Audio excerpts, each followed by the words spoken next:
and welcome to the Wild Wild West podcast. My name is Richie Richie of the MHRT Network. Over that away is DZ. He is representing his Los Angeles Chargers. And down below, indoors, I don't quite know why, but indoors today is Jack representing his Las Vegas Raiders. I mean, dude, if you live that far south, you should be outside. That's all I'm going to It's say. raining outside, so that's why I'm inside. Minor details builds character, as my dad used to say. Builds character. But but anyways, guys, we have a great show for you tonight. We obviously all had some games. We're going to be recapping each of us over the weekend. We've had some trades occur within the division. We've had some no trades occur within the division. And by and large, the divisional standings have remained the same overall. And I guess we probably should just kind of go over the standings. I mean, we are coming into week 10. I think it's kind of a, that time, as it Second were. half of the season, right? Yeah. So, Yeah. it's incredible that we are all just kind of talking about how the season was just getting ready to start and all that. It seems like not that long ago, if we're going to be honest. And now we're kind of entering that second half of the season now, where one half's in the books. And so now this is when it, push comes to shove. If you're going to make a push to do something or get it done, you got to do it now. So, really interesting outcome for the season. I have to say, DZ, your team is doing really well, especially considering the injuries that your team has right now. Like you are in. I mean, I realize that every game's a bit of a nail biter, and you wish that you had a better strength of a team and all that kind of stuff. So fine, that's fair. But you're at 6-3 on the season. That is nothing to sneeze at. That is a legitimate. You've gone out and taken care of business more times than not, right? So you can nitpick at how you took care of business, just as I can with my Denver Broncos. Let's call a duck a duck. There's certain things that I wish obviously we could change too, but by and large, the end result has been more wins than losses this year, and you are second in the division now as a Chargers team, sitting at 6-3. Doesn't feel like it, but yeah. Can you just imagine if your offensive line was healthy, though? I mean, holy cow! You're 6-3. If your offensive line was healthy, you might just be running.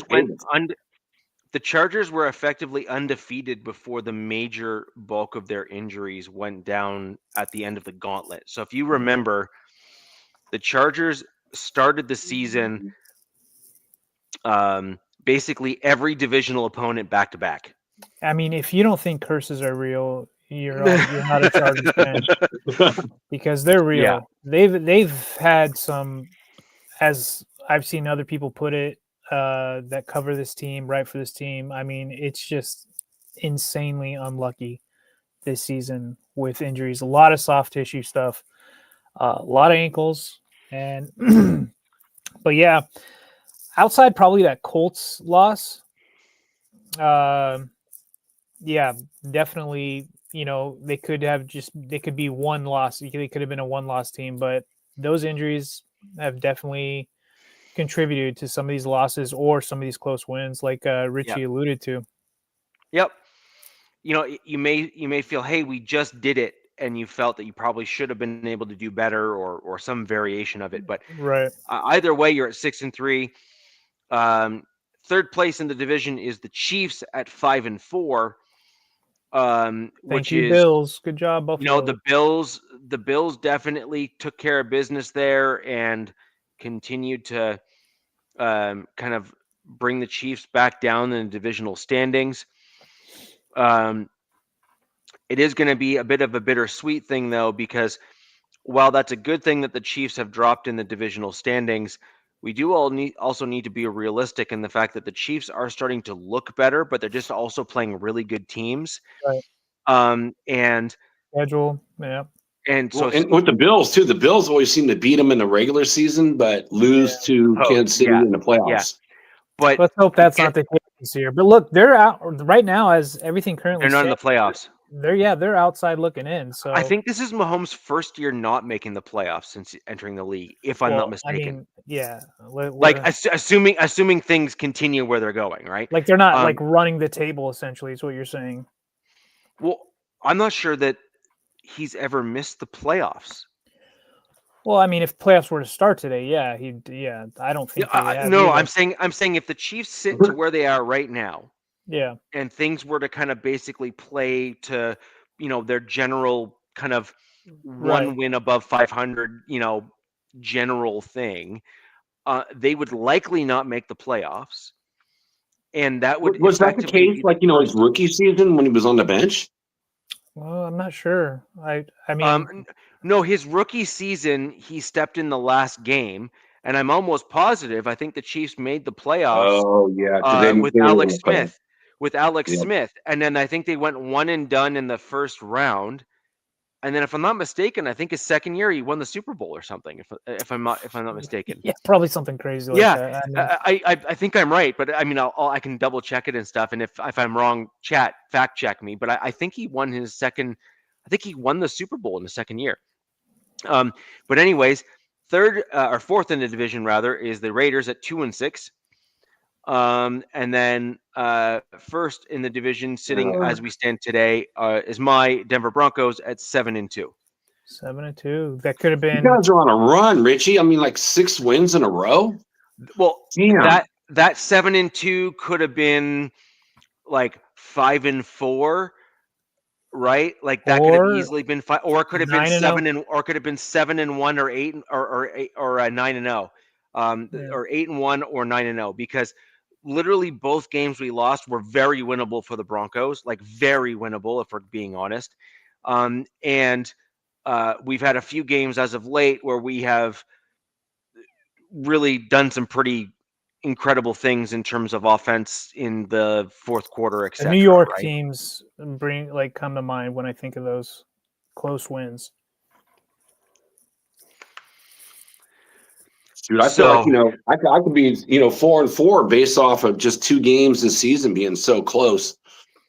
So I think it's a matter of inches.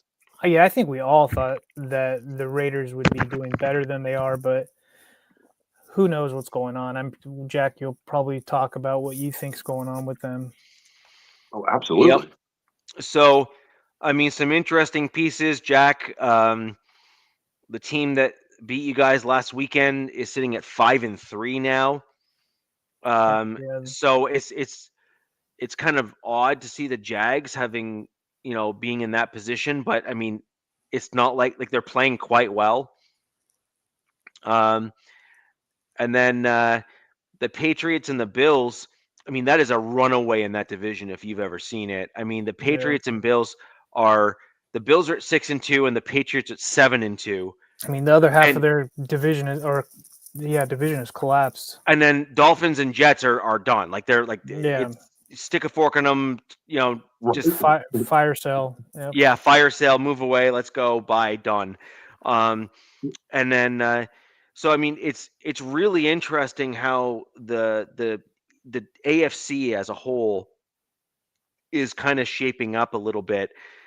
However, I will say, if you're going to be objective and look at the AFC, we have the deepest division in terms of win totals out of anybody in the NFL. Yeah, I think you're probably right. So we have 3 teams that are above 500. There is no other division that has 3 teams that are above 500. And of the 3 teams that are above 500, we have 2 of the teams, and the only other division that has 2 of the teams that have the win totals that the Chargers and Broncos have is the Patriots at 7, matching the Broncos record, and the Bills at 6, which is actually matching the Chargers win total as well.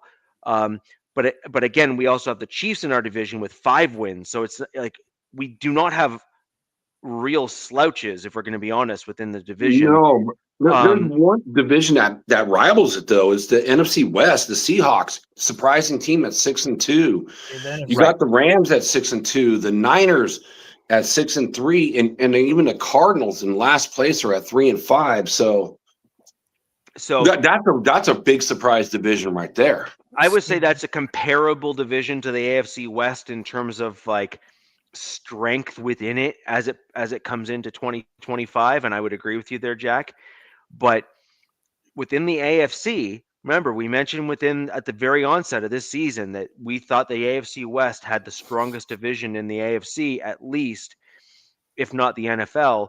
It is either darn close to being the toughest division in the NFL, but it is definitely right now, overall, bigger picture, the toughest division currently in the AFC. Agreed. Yes, it just is. Yeah. It just is. So that's the divisional standings. Chat, curious as to where you think the division will shake out.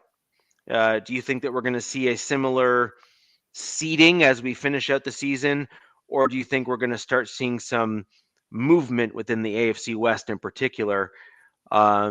Curious as to everyone's thoughts on it, because we are halfway through we're actually a little bit over halfway through, but we're halfway through for all intents and purposes. And so we are now in the home stretch. Well, I saw, moving on kind of where it's at, like with the top three teams, what we talked about, from before the season started. I actually thought Kansas City would have been a little bit better than what they are as a whole. So I kind of had right now, if I would have said from the beginning of the season, if I had to put a standings out for the AFC, West, I would have had Denver number 1, Kansas City number 2, Chargers number 3, and I hate to say it, my Raiders. Hey, what's up, Nav? Raiders, number 4 within the division. So it's kind of shaken out the way it is. But I will admit, though, I am really impressed with the Chargers with so many damn injuries, and it's all on.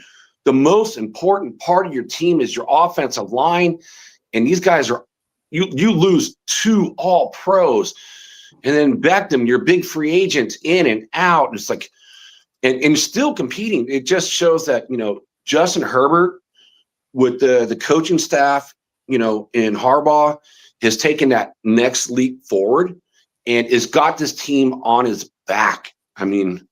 He's definitely carrying this team on his back right now, and it's fun to say for stat wise and things like that, but it's something I don't really want to see. I'd like to see the running game take over, which they can't really right now, or I'd like to see the defense, take over. But it's been Justin.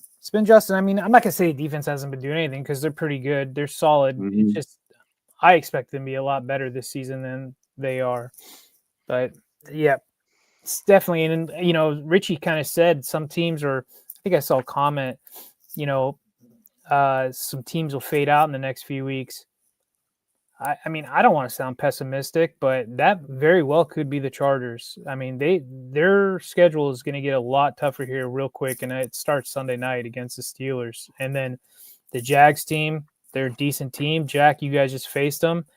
They do get a nice bye at week 12 along with the Broncos. And they jump out of that, against the Raiders, division game.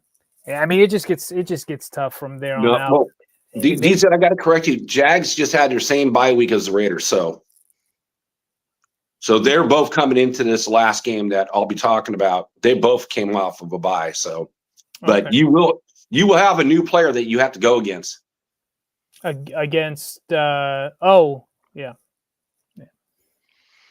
Ardell, you're not going to get any arguments from me there. Although I would use a little stronger wording.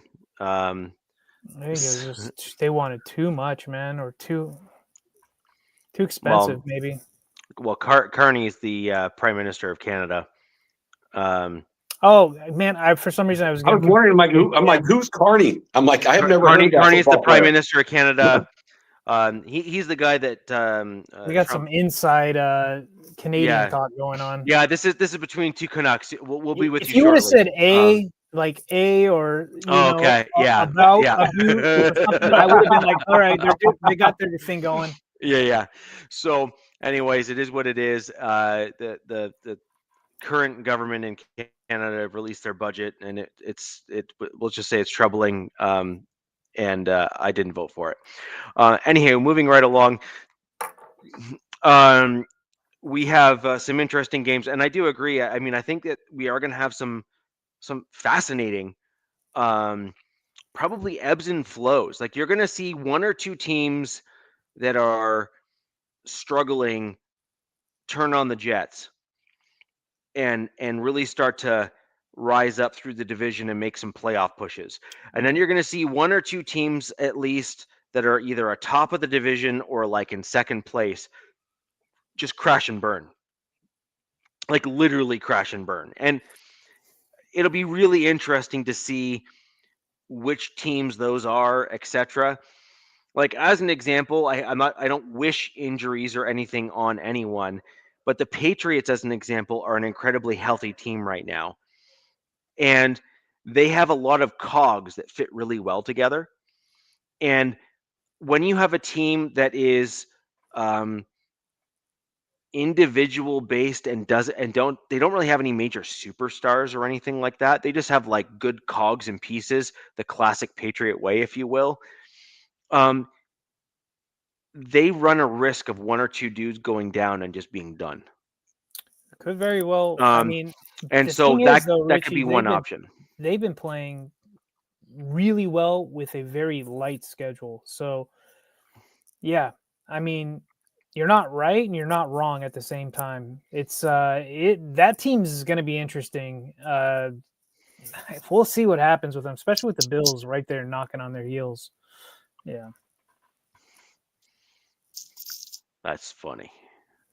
I don't know. I mean, I'm a little cold right now, and I'm wearing a light hoodie. I don't know. Hey, now these Eds in the Northeast, bro. I mean, let me see. I'm looking. Yeah, I don't have any heaters on or anything. It was kind of warm today too. I don't know. My heater's turned off. I'm in a basement essentially, so it is a little colder than the rest of the house. Yeah, I'm in a room full of wall of windows. My heater's turned off. I don't have the furnace on at all, and it is not particularly warm outside. Rich, don't lie. You're just saving your money because it's too damn expensive to pay for electricity up there. There's certainly part of that too. Like I'm not gonna lie. No, but you're not wrong either. They say California is a warm state. There we go. That's what I got right next to me. He's definitely a California boy, Richie. Dude, you're done. Yep. Man card revoked. And you're wearing a sweater too. Anyways. Looking ahead, let's start doing some recaps of some of these games. Yep. I'll kick off with the Broncos win against the Texans. That did surprise me a little bit because of the defense. And by the way, I've now seen behaviors from my Denver Broncos stack, like in terms of resilience, coming out on top, making plays when they need to, offense kind of flipping the script really quick and being able to pull off like a lot of points really quickly. And to be quite honest, I originally had, I'm almost positive I had my Broncos losing against the Texans. That was my general thought. And I believe the two of you thought that the Broncos were going to win like a very close game. It was a close game at the end of the day. But you guys ended up being right and I was incorrect.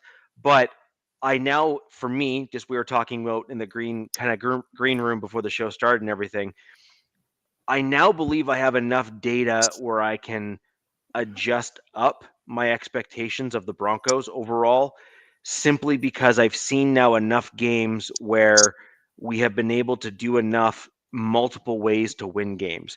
We had the blowout against the Cowboys where we were able to turn on the Jets and just like literally just stomp them and get them out of the way sort of thing. Yeah.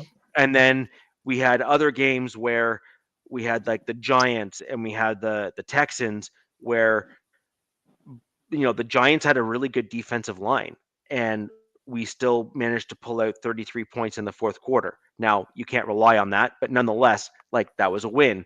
And then we had the Texans game, and this one here, with the number one defense in football. I did not know that And when you guys headed into that game, and I was very surprised by that. But then I looked at their numbers, and I was like, oh, wow.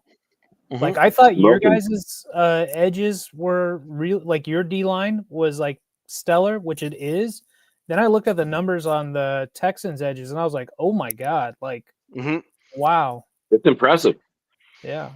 And the Texans' edges, they got some pressures, but ultimately nothing, remarkable. Like, it was nothing to kind of say, whoa, okay, that was, that was a game.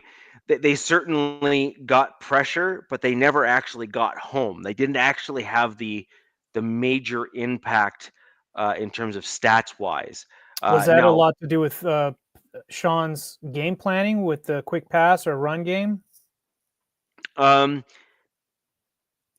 In fact, if anything, the Broncos were trying to hold on to the ball a little bit more than they would typically in most games, because there was some weaknesses, I believe, that we saw in the mid and deep routes where we felt that we had some real mismatches, but also in the run game. So we had a lot of run plays where we were able to mitigate that, not just from a game plan perspective, but Sean felt that we had some good mismatches in the trenches overall in certain areas of the lines.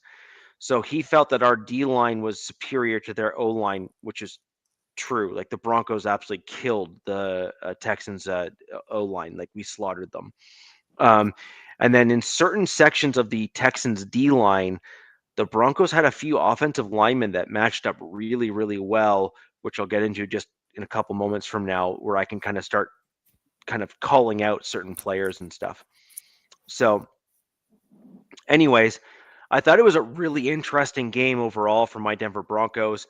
And as I said, it has allowed me to, with some degree of confidence now, after seeing stacked wins like this in different fashions, kind of dial up my expectations a little bit from where I would normally have them. Obviously, I'm a pretty harsh on my own team overall, and so I like to operate under data and seeing things take place, as opposed to simply just saying, operate off of hopium and say, I swear we're gonna do well, man. I watched Richie. I watched that play, and everybody will know what I'm talking about. Well, maybe if people aren't paying attention to their game. I watched that play, and I wanted to believe, going into watching that highlight, that it was dirty, and it wasn't. He just hit his head on the ground. Two guys. That was a clean hit. Yeah, a beyond clean hit. Yep. Yeah, because immediate, they're like, that's a dirty hit. That's a dirty hit. And so I was like, okay, Broncos are up to their same old tricks again. Let's check this out.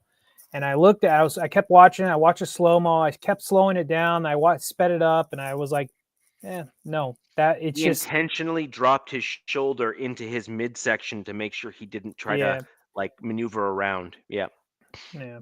So DZ, are you saying now that the Broncos are the new Queefs in the way of, like, not getting the calls? Spent? No, I think.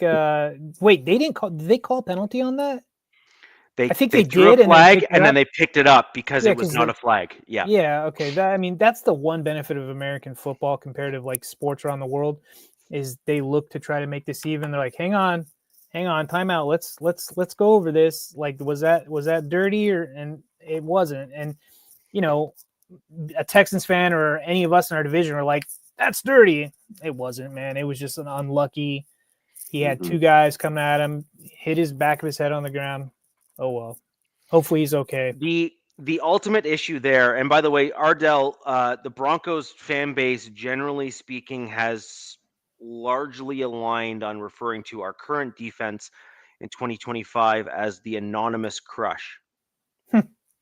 Part of the reason for that is that none of the names that we really have, with the exception of PS2, are like major household names. Like they're not necessarily known across the league as being like, wow. Yeah. But when you look at the dudes that we have on our defense and how they're playing, like we are within the top 3 for sure. And at this point, rising those ranks as opposed to falling. And so I think if you guys win a few playoff games, like names start to stick. If go away. Yeah. But as we stand here today, they are referred to as the anonymous crush, and that's kind of how we're laying that out. Now, I thought you were talking about the uniforms, you guys' throwbacks. No, well, I love the throwbacks. Throwbacks are amazing. But with regards to that hit, that's what you get when a quarterback does not pay attention or think with his head prior to doing things. CJ Stroud, what he did was he should have slid earlier to protect himself. And instead, what he did was he slid after the dude was already like he was like right there. And he was flirting. He was flirting with disaster, and it hit him in the ass. Yep. He was not putting himself here, we keep on saying that the quarterbacks have a role in protecting themselves, right? At least I do, and I've said it so many times on this show. That's exactly what CJ Stroud did not do. CJ Stroud put himself intentionally, maybe not intentionally, but certainly of his own accord, in harm's way. He had every opportunity to slide sooner, and he didn't. Yeah. And he that's just tried to get too much. He just tried to get too cute. That's the whole thing with these quarterbacks. Like, oh, let's get that extra half yard. It's not worth it. No, not at all. And you know that the coaches, everybody on this, like, well, I would say coach-wise, like QB, head coach, are like, get the fuck down. They're like, what do you they're not happy about this. Like, no. No. So, I mean, in fairness, we saw some really great defensive plays from the Texans throughout the game. We saw their defensive backs play pretty well. We saw Cortland Sutton generally defended fairly well, with the exception of like a couple plays here and there. Troy Franklin was definitely a problem for the Houston defense, where he was regularly open. Yeah. And so he's a name to look for going forward still. He's having himself quite the season, a little on the low-key side. He's like this right now. Right? He is a bit of a roller coaster, but his highs are much higher than his lows are low, which is a change for him. I'm not saying that he's like my favorite player or anything, but I am just saying that I would at least like to be objective in the fact that Franklin was not great last year at all. Devon Vele was the better player between him and Troy Franklin, as an example. Now, let me ask you something real quick. You just brought him up. Yeah. Do you regret that trade now? No. To any degree? No, not at all? Well, sorry. Do I regret that trade? I think in a Sean Payton offense, I think Devon Vele would have done very well. And he's the type of player that we actually need as the other boundary style guy because of his height and size. Devon Vele was also a very disciplined route runner. And so I think that would be incredibly helpful, especially in the red zone. I mean, because last time I checked on him, Richie, and they're not using him in New Orleans. It is, I'm like, what? Why did you trade for him then? Yeah. So do I regret trading him? Get him too. I think we got more out of that trade than we would have gotten from the player overall on the field, because I think the trade capital back, I think, was a lot greater for our team. So do I regret that trade? Looking at it objectively from that regard, no. If I look at the player and how he generally produced last season and how I think in our offense he would have progressed, then yes, I certainly wish he had perhaps stayed. But I couldn't justify turning down that trade capital. No. Going into the season. I think you should tell the fans out here like what you got, because I don't know if all the people that are in the chat actually know that. Now, man, I see your question, and that is actually something what you just brought up. I will bring up with Richie when we talk about when the Raiders play the Broncos on Thursday night. And Spence, cheers, my brother. And yes, just have McDungus get my stuff from from Richie, and I'll show up on your show with Bill on I already Friday. gave it to him. Awesome. Thank you, Richie. He's already got it. Hold on. I just have to double check. Okay. So the Saints acquire a 2026 fourth and a seventh. So sorry, we acquired a 2026 fourth and a 2027 seventh. Wow. And we got Devon Vele. Yeah, you guys fleeced them. You fleeced them. So just to put this in perspective, Devon Vele for my team in 2024. So we basically kept him on our team as a 1-year rental. He played very well as a 7th round rookie in his defense. Yes. But like he played very well as a rookie as a 7th round wide receiver overall. So that's something to consider. But we got a 4th round draft pick plus a 7th round draft pick. And that 7th round can be ammo to throw in for stuff. Yeah. And keep in mind that he was a 7th round draft pick for us. Yep. So we basically got a 4th round. We got our original capital that we put in to get him, basically, in a 7th round pick in the 2027 draft. And then we got a 4th. Like you can't look how bad the Saints are. So I mean, that's an early pick in each round too. Dude, the other night, real quick, I was looking at cap space stuff. I was on just a Charger chat stuff, and the Saints are every year in the hottest of hot messes. They're in the red in cap and players and the whole nine. It's bizarre. Like, I don't know. I mean, I know everybody says the cap is a myth, and it must be because they still field a team every year. But man, how does that front office function being negative every year? DZ, look how many years they pushed it back and back and back. Every year they'd be like 40 million over, and they still keep all the same players because they would extend all these contracts out. They're in a reckoning.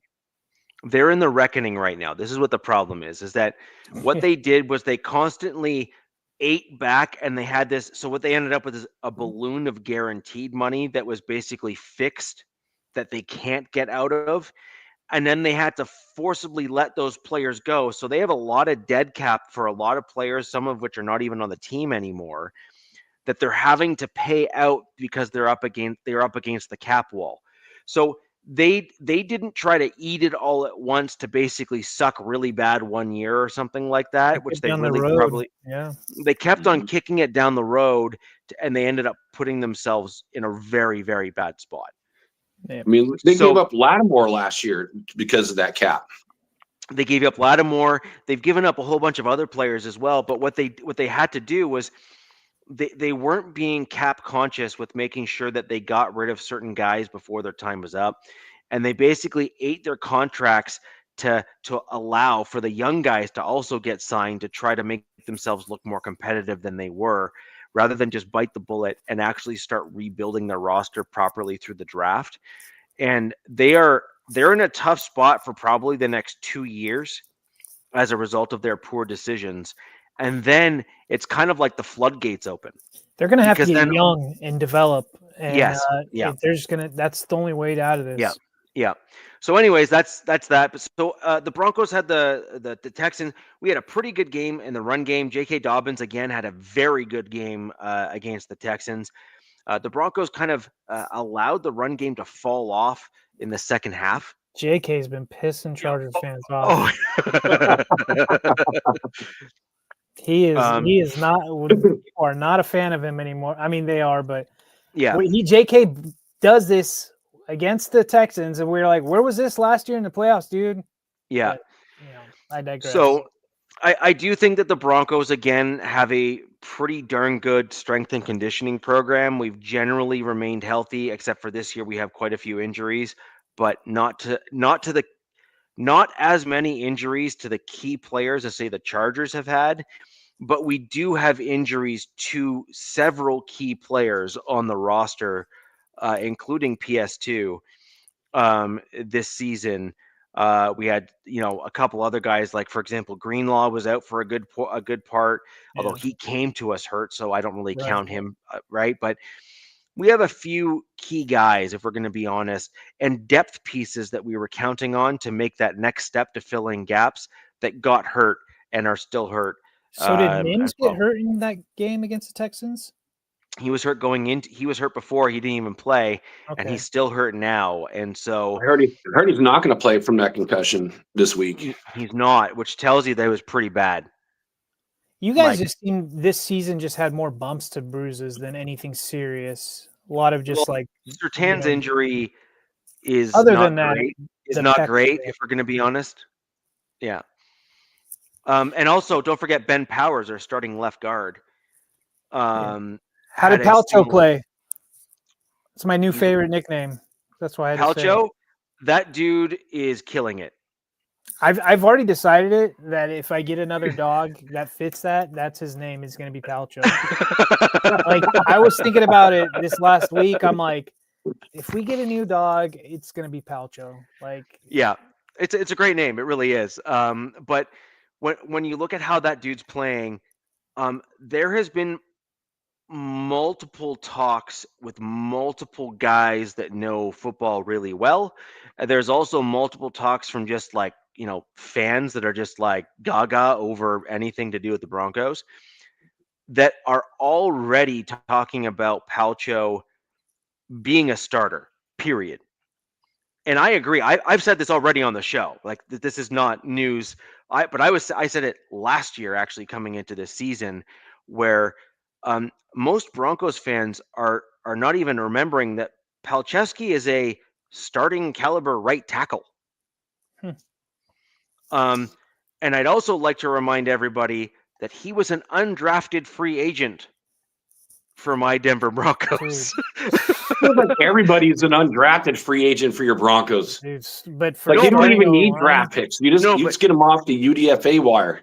He is okay. So he is not only started 2 games, but he is graded amongst some of the top players league. Attaboy, Palcho. So, I mean, that's one. And then number 2, he seems to be positional kind of agnostic. The only position I don't think he plays particularly well is left tackle. His strength really is on the right side because he's right-handed. So he's got that anchor on the right side a little bit better than the left. But he is killing it as a left guard right now for us. And, credit where credit's due. Good job. Keep up the good work.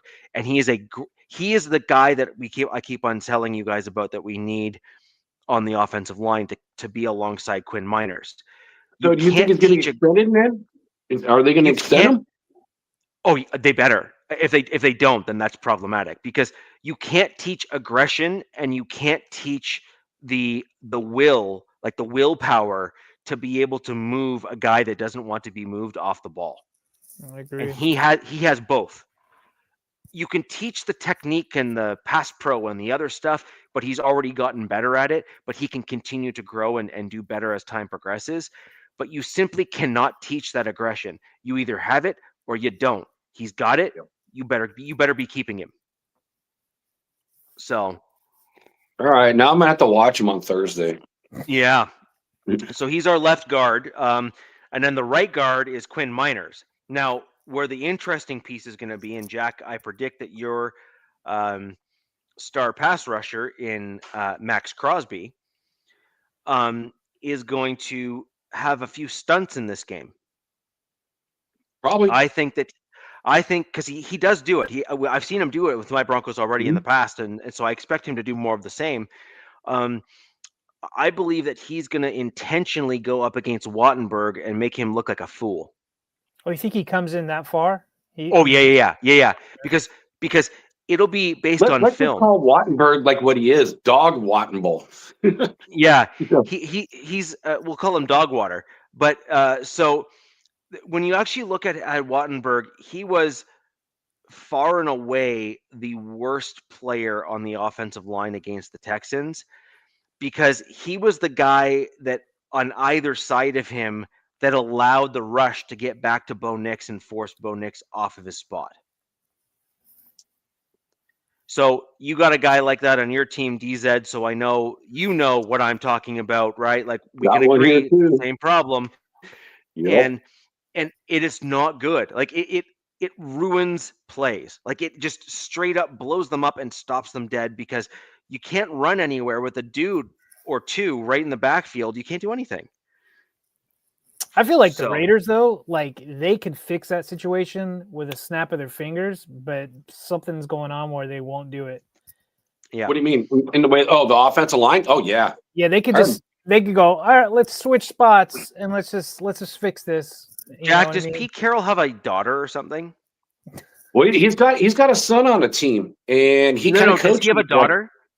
I don't know if he has an actual daughter.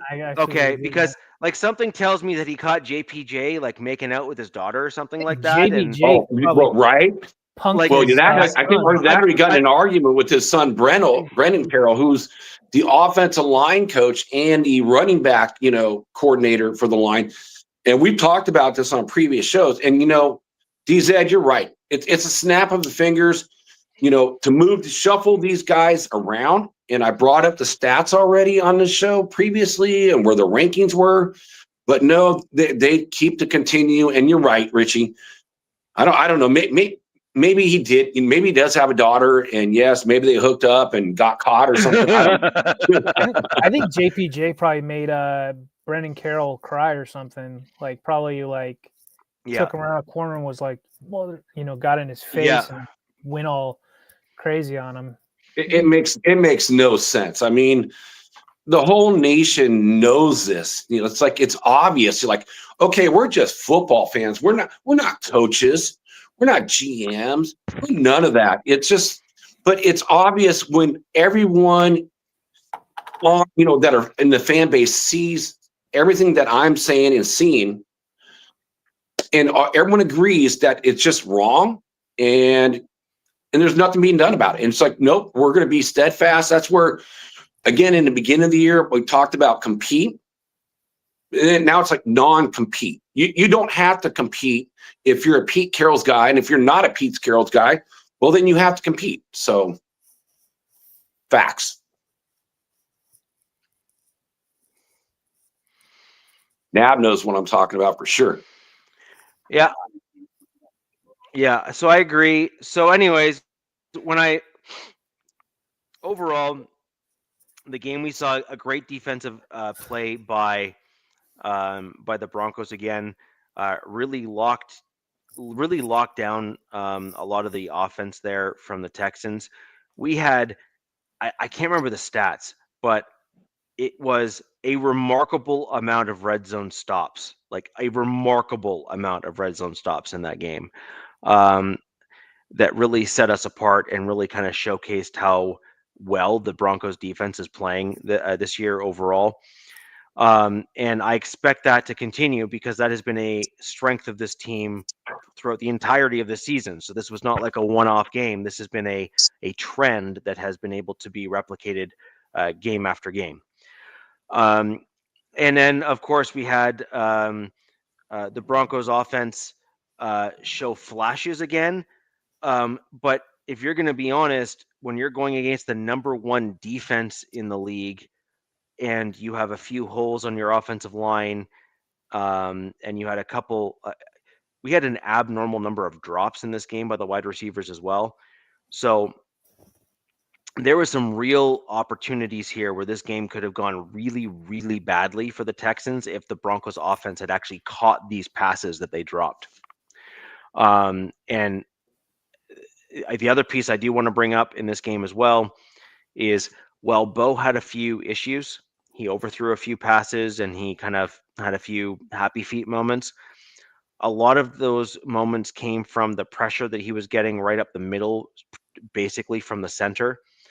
And a lot of the other moments that Bo had were because he was getting pressured so quickly on previous plays, he was overreacting to what could have been pressure in certain scenarios, just because the offensive line in previous drives had not protected him properly. And Herbert kind of has a similar challenge in some cases, DZ, where if he gets constant pressure throughout the game, like on a regular basis, you know this just as well as anyone, he gets his clock sped up like real quick. Yeah. And so that's any quarterback. Yeah, but there are some that are actually able to tone her down a little bit and reset reset themselves. Herbert is certainly one that struggles with the reset part of that. Bo Nix is another one so far that I've seen that struggles with the resetting of his clock that's moving too quick. So, anyways, that's the Broncos Texans. Broncos did pull off another win, and we will talk about in more detail the Broncos Raiders after my fellow co-host here delve into their teams. Jack, I will throw over to you and your Jags loss, and then DZ will go right into his game, and then we'll get into the Broncos Raiders right after that. Yeah, it was actually a really interesting and actually fun game to watch. You can actually skip the first half of the game. I mean, there was one the one touchdown that was scored was by the Raiders, and the extra point was missed, which later in the game that becomes huge of the outcome of the game. And the one field goal that was, gotten by the Jags was an NFL record, 68 yards. And, from listening to like commentators, it could have went 72 yards. What's that guy's name? Does anybody? Luke? I think it's Littleton. Oh, Little. Okay, it's like Little or Littleton or something like that. But man, what an impressive, kicker. I got to give him the cred where the cred is due. That was impressive. And it's weird. If you look at the box score and you just look at certain things on the box score, you'd be like, this team should have won. Oh, that team should have won. So like, with Geno, it was probably his best game. And I did say in the private chat between us, Geno sucks. It was only because of the last play, which I'll get into later. Geno was 29 of 39, 284 yards, 4 touchdowns, 1 interception, QBR 117. Dude, that must have been his best game this season. It is. It's the best game this season. Where Lawrence was 23 of 34, 220, no touchdowns, and 1 interception. If you would just say that alone, you'd probably say, "Oh, the Raiders should win by a score." But then you dive deeper into what the stats are. Oh my God! It's like, and I'll just go an opposite stat. It was an overtime game, and the Jags had the ball for 42 minutes and 57 seconds to the Raiders 26-47. I mean, if you look at 15-minute quarters, that's like 3/4 of the time you have the ball. I mean, that's just ball control. And, and I got to give them the credit on it. It's like the Raiders had 16 missed tackles, and all this is all happening in the second half, pretty much. 16 missed tackles, and 143 yards was after first contact. So that just tells you nobody is wrapping up, which is like one of the better things that the Raiders do is, wrap up the ball. Actually, I think they're ranked 5th in the NFL as a whole for wrapping up the ball. But this game here, man, did they just let it go? And you know what? I did forget something. I apologize to everyone in the chat. We got Jack G, Broncos Breakdown, David Yonkin, 93 Nav, Ardell, Kona Spence in the house, Willie Wayne, Jericho. And then I also see that there is one other person in here, and I must have missed him. Oh, Joe Yang. So thank you guys for all joining the show. Glad you're all here. Please ask your questions. Like whenever the host is on, for whatever team, ask the question at that point so we can get your questions answered. Makes it a lot easier that way. So yeah, for that time of possession is huge. And you look at the runs. I think Jacksonville had like over 40 something running attempts, and the Raiders had 19. Wow. So only 13 of those was by your running back, your number 6 pick overall. And it wasn't like a game in the first half where you're behind, like the Kansas City Chiefs game, where you kind of give up on the run, but they still really didn't use it. So, I put that on our offensive coordinator, Chip Kelly. Like, why not use them more? And I understand, which is something I did see an improvement with. Like, why not run the ball more? I mean, the game's a low scoring game. Anyone's game at that point. But they went away from it. And what I did see them do, which I do like, and I want to see this against Richie's Broncos, is, Genty did a great job in blocking, which goddamn, we need that against Benito, 100%. And I love the fact that they kind of put him in space on the outside. He had way more yards in, catching the ball, leaking out from the backfield, and kind of extend it that way in running versus running up the middle, which has been trashed the whole year. But still, you got to keep a defense honest. And because of the running, that the Jags had, that's where it just wore down my defense. And I think that's why we had so many missed tackles, why we had so many yards after first contact. But, on the positive side, even with that being, they had the same amount of first downs, 26 first downs, for both teams. And they kept them to 3.6 yards per carry. So even being a worn down defense and giving up those missed tackles and yards after contact, it still shows that they were still swarming to the ball on the defensive side. And goddamn, Mr. Man, Brock Bowers, holy smoly, that dude, he's back. He seems like he's the heart and soul of that offense. I think he's the heart and soul of the team. If I had to pick one person to start my franchise with on this team, even over, Max, I think it's Brock. I mean, shoot. Those are fighting words. I'd be careful.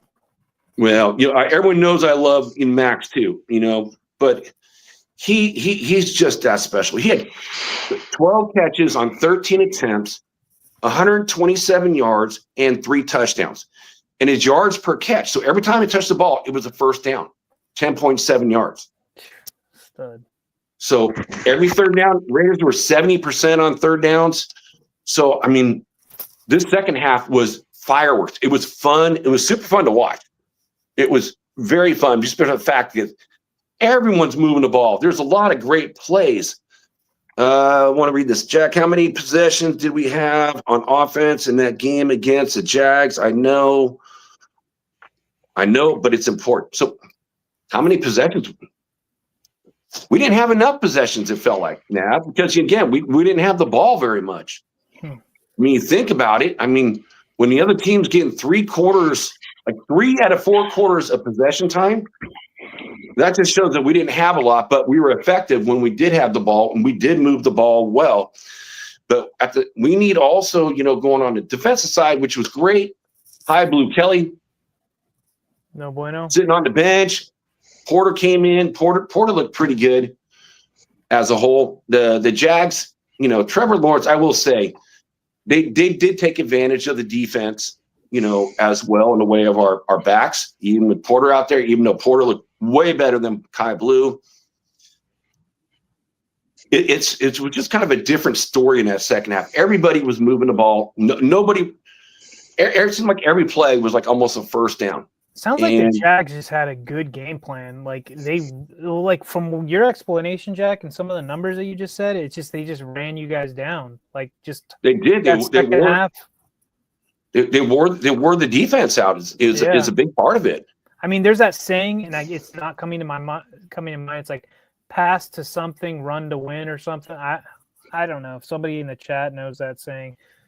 That'd be great. But it seems like that's what they did. But that's really surprising. I know that, Bowers, from what I see, he's money. He's clutch. But how they're not leaning on Genty anymore, that's, or designing things for him is a little weird. You think you'd want him more involved. Absolutely. As your number 6 pick in a draft, not running the ball. But again, I think, it kind of almost goes back to where, like with the coaching, like mixing up that offensive line, right?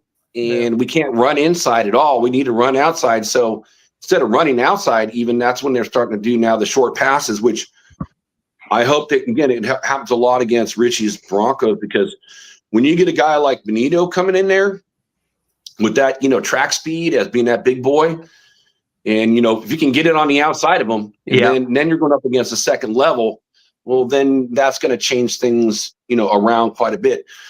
Special teams wise, Raiders have been horrible this year. And they were still really bad against – it was amazing. And this is why this was another super fun game to watch. The special teams on both sides in the way of the, kickoff returns, these guys are getting like 40 yards per kickoff return on both sides. I mean, it was like really – was it Mozart? What did he have? Let me go look him up real quick. Is Nav hinting at that you guys aren't converting on third down, I'm assuming? Well, we converted on third downs this game. We were at 70%, 7 out of 10 on third down. So it wasn't the third downs, this time. Oh, Raheem Mozart, 5 returns, 202 yards at 40.4 yards per return. Exciting. It was like, but it's pretty much the opposite on the other side of the ball too. So that's pretty much. So I'm going to get to the last play of the game. So this is what Jack. Everyone came in to watch. Jack, real quick. Hold on, real quick. I just want to quickly touch on this because you kind of zip through it real quick before I could kind of say anything. So Navman brought this really, really interesting point forward. He is right. You only had 9 offensive possessions. The Jags had 5 red zone trips, and you only had 4. The next question here is the run game and how the Jags were able to stretch out those time that, like, it's not just possession, it's 9 possessions, and then who had the time of possession differential between the two teams to then allow the other to stay off the field. Right. And then in addition to that, Jack, there's just one other stat that's also important, which is the ability of your defense to stop the Jags offense to get your offense back on the field. And if you ended up with a 3 and out, I'm just using it as an example. Mm-hmm. And let's say the Jags on either side of that 3 and out were able to have, say, like a 5 or 6 minute drive or like a 4-minute drive or something like that, and then say like score a field goal or a touchdown or whatever. That really does hinder and hurt your team's ability to both rest your defense so that they can constantly keep the Jags off the field, and it also hurts your team because if you're allowing the other team to march down the field and chew up that massive time and then put 7 points on the board, obviously the 6 point, the touchdown, and then the you're done. Like, you're done for. Like, it's over. Like, right? They're taking 10 minutes off the clock, scoring 14 points total in that 10 minutes, and then having you go 3 and out. You're done because your defense is gassed. They're taking massive time off the clock by extending out the play. And then your offense isn't able to then produce. And by the way, I'm not pointing this out as a knock on your team in any way, shape, or form. I'm simply saying I've seen this script before because my Broncos sucked that bad for that many years that's exactly what I saw from my team. And so I'm not projecting to say that's what's happening with yours. I'm just saying I know that playbook and I know how that looks, and it is demoralizing as a fan to watch on the screen. Oh, you're absolutely right. There was like Jacksonville, I will say this, they put themselves in really good position. They had 7 third and 3 yards or less during the game. Yeah. So the Raiders kind of put themselves in that same position, in the way of allowing that to happen. And I gave the Raiders credit for efficiency on third down.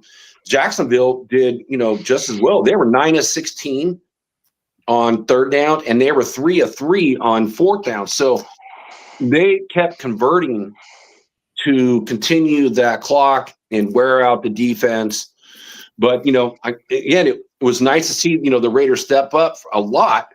But again, thinking about it, it's like 27 points in one half. That's a lot of points to give up. Oh, and I do have one last thing before I get to Gino's last play. So you look at Geno's yardage, right? I already went over his stats. 284 yards. 233 yards were yak. So again, what he was doing, we only had 7 catches for the wide receivers the whole game. So everything else was either to the tight ends or the running backs. And so 233 out of 284 yards is yards after the catch. So they were going short the whole game. It sounds like they saw something going against the Jags, and is also protecting Geno at the same time.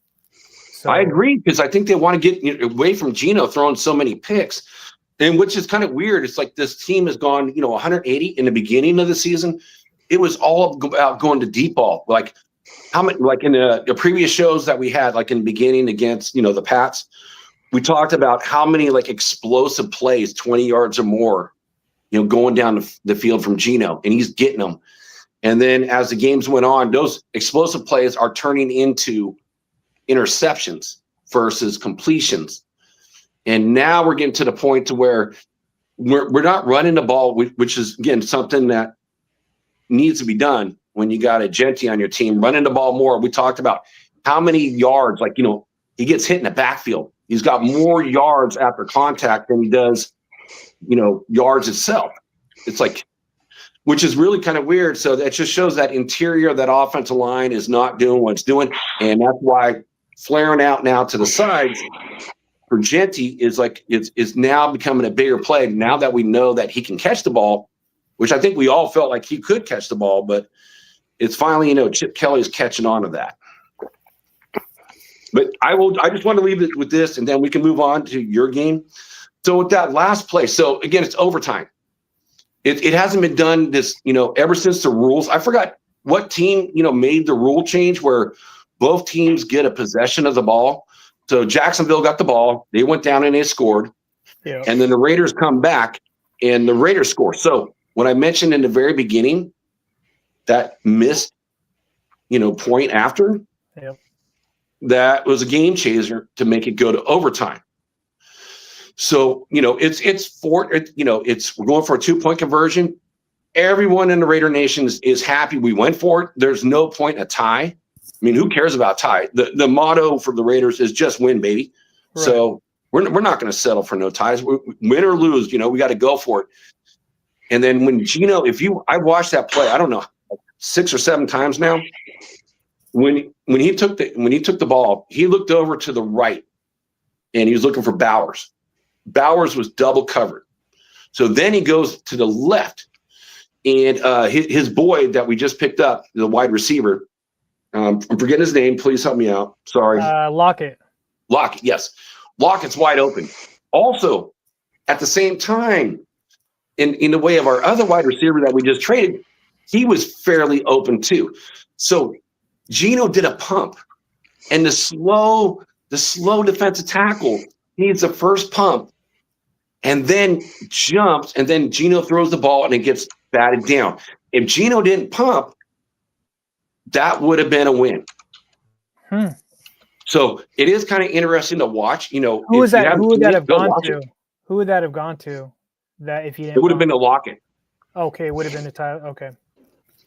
Yeah. Do you think that they went for did they have to go for the 2, or were they just going for the win?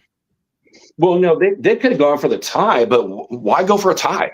No, that's what I'm saying. Like, so I've seen not a lot. Not like I was diving into Raiders chat, areas, but I heard some people are like, why not just tie it up, or why are you going for 2 at home? Some things like that.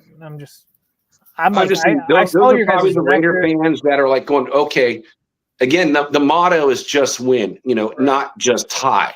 So those are like the Raider fans that are after the fact, and they saw the play. We lost the game, so a tie is better than a loss. But in that moment, you just don't go for the tie. You go for the win. Right. I agree, and especially looking at your guys' record and things like that. Yeah, And Jack, if you had won with that play, as an example, like if you had won, then that could have been a springboard for your team to then kind of get some extra mojo. And I think that possibly Pete Carroll is very in tune with that general mindset and mentality. He knows he's dealing with mostly younger men, like they rally together, especially when they're going out into battle. And let's make no mistake, the football field, just like a rugby pitch, is a legit battle because it is physical and aggressive as all get up. And so he knows that he needs that springboard moment. He needs that piece within this season that he can point to rally those troops. And if they had come off of that with a 2-point convert with basically the win, and he had come out of that and won the game, that could have been kind of the moment, right? Like if we're going to be honest, that could have been the moment. That is a big scoring game. That is a pivotal moment to say that we're not giving up. And it's also something that gives players confidence that they can win games. You can come out on top, and that could literally shift things on a dime. Absolutely agree. And you know what? I think that's, Richie, I'm glad you said that because honestly, that is kind of what. Welcome. No, honestly, it's like I heard Pete even kind of talk about it, in his pressers, like that was an opportunity. And yes, it would have springboarded a lot of these guys' minds saying, hey, we can do this. And, we fought this whole game, especially, on guys on the defense that were just exhausted, saying we can do this. We can keep fighting through it and we get something out of it getting nothing. Yeah. And again, a tie wouldn't have made anybody happy on either side of the offense or the defense, either way. So, and I'm just glad that, the mentality is like we go out to win. We don't go out to tie. If we lose because we don't get it, well, so be it. It's just going to happen. That's football. So I like your point. Yep, fair enough. So let's move on, DZ, to your game, and then we'll circle back to what is got to be an epic divisional rival at this point between the Raiders and the Broncos game coming up in Week 10. Well, Chargers went into Nashville, and I don't think this team likes playing on the East Coast early games, and I don't blame them. I was like looking at the weather for Nashville. It was like perfect. I think it was like high 40s, like a little bit of rain before. It was like perfect football weather. Chargers won, but at what cost? And I'll get into that. But looked like this scrappy Titans team came to play because, them missing a ton of guys still caused a lot of havoc in this game. And it's like, is that foreshadowing of what's going on in LA? Is that what's, or who knows? I mean, that term any given Sunday is a thing for a reason. Titans jumped out to an immediate 7-0 lead. Justin Herbert stared down, I think it was Keenan Allen, just probably the worst interception I've seen him throw this season. And Cody Barton ran it back for 24 yards and a touchdown just right off the bat. I was just like, oh my God, here we go. And then I think that was the Titans' first defensive score all season. Yeah, we tie it back up, but another thing they had, I think it was, they had a rookie. By the way, their weapons on the offensive side have the weirdest last names. I don't know if there's like a Nigerian or African like league or something, but it's like seems like all these guys have these last names. But their rookie Chamir Dike returned a punt for 67 yards and a touchdown, and they went up to a 14-7 lead going into half. And I'm like, what is going on? Heading into this game, Chargers were like 9.5-point favorites. Everybody was like predicting blowout this, blowout that. I think I had my prediction of last week going into this game I had them winning, but it was like, let me see where it's at. I think I said it's like either going to be 28-12 or 30-10, and they ended up winning 27-20. So they come back. I can go by play, but I'm just going to go over my notes. Their D-line, even missing Arden Key and Jeffrey Simmons, was wrecking havoc, wrecking shop. And our right tackle, backup right tackle, or backup right tackle, so third string right guy, Bobby Hart, who was sitting on his couch until the Chargers called and said, "Hey, do you want to play some ball for us?" Was playing pretty decent these last few weeks. And then he gets hurt. I don't know how he got hurt. Off the top of my head, I haven't seen any replays on it. But he goes out with I think a groin and ankle injury. So we're like, oh, great, here we go. Trey Pipkins, who was the quote unquote starter, comes in. He's not been 100%. Pipkins comes in, and this isn't chronological order, but you got a guy coming in who's not 100%. And then to make things even worse, I mean, probably go effing nuclear. I think it was Sebastian Joseph Day, who was an ex-Charger. I'm not 100 on this. I've been on like Charger Spaces. I'm like, does anybody know which guy that was that did this? Some guy comes flying in through the pocket. Justin Herbert steps up. I mean, this guy came in untouched, full speed, right into the back of Joe Alt's leg that he was already back from a high ankle sprain. And Joel immediately went down. And, long story short, since he already had that ankle sprain, there might have been some minor damage, so he was coming back. He was in a little bit of a brace. He has an ankle injury and is now needs season-ending surgery. So he's done for the season. And that's your top two guys. Yep, that is the top two. So going into the season, we knew we didn't have Slater. So that was already like, okay, we can kind of figure this out. And now Joe Alt, because Joe Alt, to me, I don't want to say he's better than Slater at left tackle, but he is. Maybe I'm a homer because I'm a Notre Dame Slater fan. is really good at speed guys. Joe has shown that he could struggle with the speed guys a little bit, especially Benito. But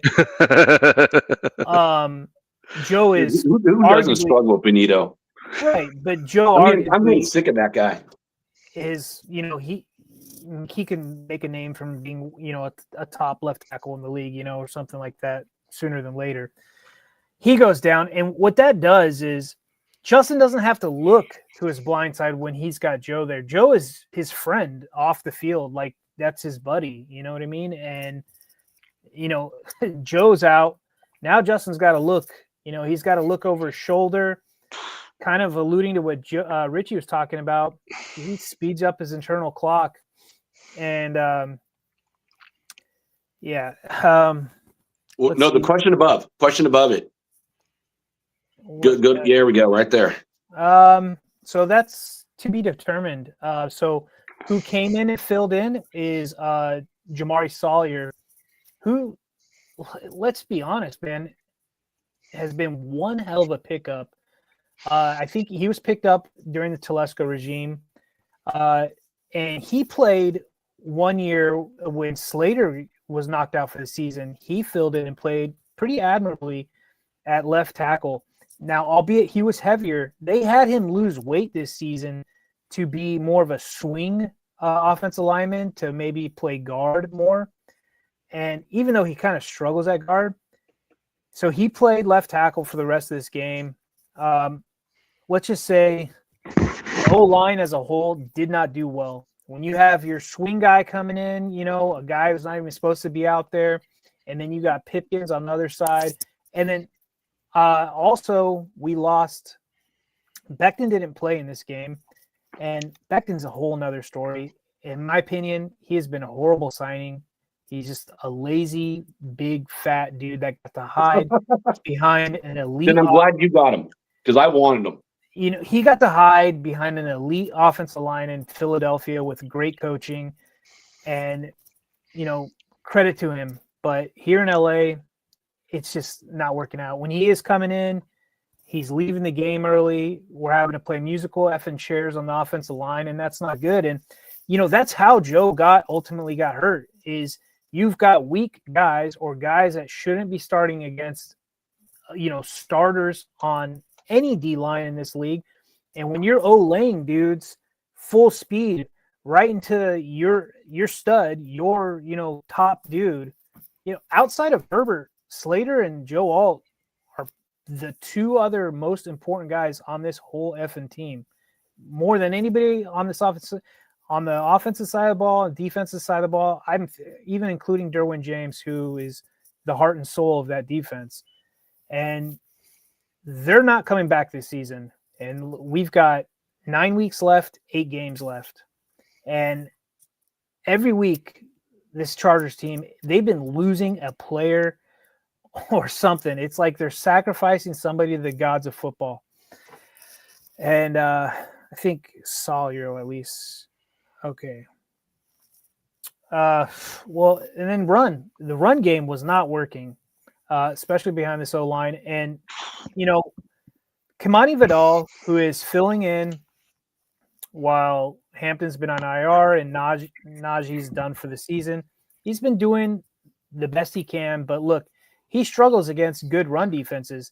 He does good against poor ones. That's shown up. He carved up Miami, carved up I think it was the Vikings, but the Colts and the Titans, they got a good run, good run defense. So the run game was kind Colts of are a good team. Oh. Yeah, great team. And and then another guy, Jared Patterson, he's been another guy thrown in the mix. Kind of him and Vidal have been that little 1-2 punch, if you could say. It's more like 1-2 patty cake against the Titans. They got 6 sacks on Herbert, 11 hits. It's let's see. I mean, there's some positives, but like I said, we won the game, but at what cost? And it's soured everybody. Like this immediately, who we win, and then it's just like, oh my God, but we have no Joel, and we see who we've got on the horizon. There was some stat earlier this season about the pass rush or pass rush win rate D-line wise that we have to go against coming up, and it's arguably one of the toughest. And how they do it, I have no clue. But Justin's pressured 165 times this season. That's 30 more than any QB. 30 more. Like it's wow. Red alert levels right now. They've had, I think, the second or the most guys on the O-line. I think it's been 9 starters on the O-line go in and out. Yeah. That's crazy because I just look how bad the Raiders' offensive line is, and you guys are 30 more than the next team. Yeah. That's crazy. Justin is this offensive line, I think, if you go through whoever's rankings you want to use, I've been kind of steering away from these rankings, but they're around 30th. They seem worse than that. That number where you're saying the 298 to 22, I'm not understanding that. That's your total time of possession. Oh, but what's the 22? Well, it's 290. I guess it's 298 minutes and 22 seconds or something. Is that what it is? Okay. Yeah. Okay. So what some of these stats sites will do is they'll look at your total time of possession for the whole game, and they'll just add them all together. That's what I was wondering what that was. I've never looked at that stat. Yeah. Hey Nav, thanks for that because I did not know that. That's kind of neat. But that goes into Jack and Nav's kind of back and forth. Your headphones went out, buddy. Yeah, I can't hear you, Richie. Nope. Wow, Nav, great stat. Time of possession is number 1. Especially with all the offensive line, being hurt. Yeah, and that just shows you your quarterback is a beast, dude. Well, this is what's like, he doesn't get any talk about MVP at all. Like they got him like way down in the list. I mean, to us as fans, he's playing at an MVP level. I guess maybe he's thrown a lot more interceptions this year, and he's got a really short memory. So it's like if he throws an interception early in the game, it's kind of interesting. He like locks in after he throws it. He's like, it's like a switch. He's like, oh, like he comes in. It's kind of joking, like if you were to be hung over or something, and then, you know, he's like, oh man, I made a mistake, forget about it. And then he just locks in for the rest of the game. But, you know, they held the Titans to, they didn't score a touchdown, even though they scored 20 points. They got it primarily through, you know, special teams and interception on defense, and then I believe they got a field goal or two. I'd have to go look on there. The defense did an excellent job holding them from a touchdown. They did some on the goal line, kept them out, you know, which I thought was really impressive by our defense. You know, especially with that team that has Pollard and what's the other guy's name? It's escaping me. DZ, my Broncos lost a few players this season. I'm sorry to hear that, buddy. Oh, Sports Track. All right, thanks. So I want to give a shout out because, you know, the Chargers did make a trade at the trade deadline, but they made a trade a few weeks ago for Odafe Oweh, who, you know, when he was with the Ravens had 0 sacks this season. He's now up to a sack a game with us. So he's got 4 sacks through 4 games. He's got 12 pressures, 4 sacks, a QB hit, and he's got the 8th highest pass rush win rate right now. How many games has he been on your team? 4 games. 4. Wow. That's impressive. He's been pretty solid in that rotation. And I think both teams, Ravens, are happy with the guy they got, Alohi Gilman. I think he's helped their secondary out immensely. And always helped our pass rush because it was struggling. Mack was out for a little while this season. And Bud Dupree has been a no-go. He's on the fans shit list, let's just say. They don't understand why he's there. But and then I also want to give shout out to our linebacker Deion Henley. I think it was on October 30th. So the game was, I want to say like 2 days later or a day later. The team was already in Nashville. His brother was shot and killed exiting a smoke shop. And so people were like, well, he's not playing. But, you know, more often than not, you do see players play because, you know, they've got the support of the team and they're already there. And, you know, there's not really much they can do. And he ended up having a pretty decent game. He had 9 tackles, 1 sack, a tackle for loss, 1 pass breakup, and, you know, kind of dedicated that game to his brother. I don't want to get into the politics or what's going on, what happened to his brother and his father. You guys can Google. They've got a pretty checkered past with the Henley family. And then our tight end Gadsden, I think he was a leading receiver in this game. The guy's an effing stud. He's a stud, dude. I am so happy that we have this guy. He could go down to be one of the best pickups, you know, maybe over Joe Alt that this GM has done. I mean, if this guy stays healthy, he gives this offense a chance. Herbert is up to 305 rushing yards, the most out of any QBs right now. And that's by necessity almost, you know, losing your first string and your second string running back. He's number 1 in rushing with QBs. He's number 1 in completions at 220 in the NFL. He is the second in passing yards, 2,390. And he's got the second most passing touchdowns at 18. So, dude, he's the best quarterback in the AFC West. And he's carrying, if not all the AFC, pretty much. I mean, I'm glad you brought this up because he's not. Again, I did not know that. I mean, I knew he was good just, you know, from like the games and the stats and us talking. But wow, I mean, we said even like before we got on with everyone in the chat, when Richie had to go for a second, I'm like, yeah, he's carrying a team. But wow, I did not know that. That's impressive. He is carrying the team, and he's got some, right now, special teams, under Ficken, who, the Harbaugh regime came in. Ficken was with Staley guys, but that was like the only good group they had was the special teams under Staley. So people assume that ownership said, hey, you guys need to keep Ficken because of how good the group is. Because if you guys don't know, Harbaugh's son is coaching special teams for the Seahawks right now, Seattle Seahawks, and they're doing pretty good up there. Well, Ficken went from being a top special teams unit last season and the season before that to this season. Chargers are dead last in special teams. They have dropped, and a lot of that has to do with injuries. And this team's got a ton of injuries. So what do? The person that you're most likely to cut or get rid of is a special teamer, one of these aces. And there was a guy, I think he works through the GAC podcast, the Guilty as Charged.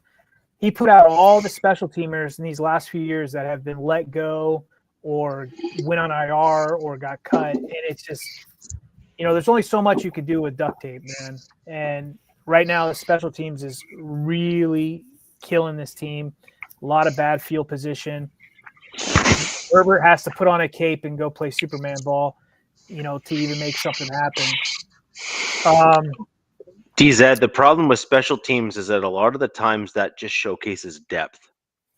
So, for example, no, but that's what I mean, right? So, as an example, you're not going to want to start or play that many of your starters on special teams. No. Because you run the risk of having those key starters get hurt on a less critical play to the overall success of the team. Yeah. And so then you end up with this spot where it's like, okay, well, how deep is your team from a talent perspective? Like what does your team look like from your backup linebackers or your it's still deep. Your tight ends. It's still deep, but they have lost some young guys that you wanted to keep around if there weren't injuries. Right.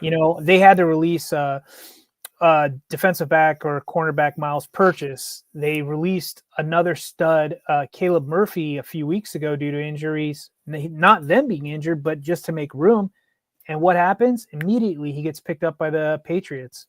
Right, but that's a team problem in my opinion, right? Like what you're referring to is front office decision making problems. Right. There's all like here. Let me present it this way. A well communicated and appropriately oiled machine. It's between the front. No, and that could be the case. No, but the point is that between the head coach and the front office, guys that are valuable to winning on the field will actually get money into the pockets of the ownership group because you're going to win more games. You're then going to put more butts in seats for longer throughout the games. More merch is going to be purchased, jerseys, like trinkets, etc. Right. And it's just a bad move. And so I would argue that there's a few teams in the NFL that kind of know this pretty well in terms of like how to promote their team and do well in that regard. And I just think that when you let good players like that leave the organization to like move things around. I mean, it's out of necessity, Richie, at this point. No, but I know what you're saying, but you just don't go from good special teams, probably top of the league the last couple of years, to just bottom of the league overnight without there being some reasoning behind that. Sure. But what I'm saying is look at the vested veterans that you have on your team and the ones that are willing to stick around. So as an example, the Denver Broncos have about 2 or 3 vested veterans that are on their team that have just followed Sean Payton around and have been bounced on and off the active roster and have simply just been returned to the practice squad and then elevated the next game on game day. And so they still get their game checks. They still get their pay. It's not like they're not making what they were going to make or could make or whatever the case may be.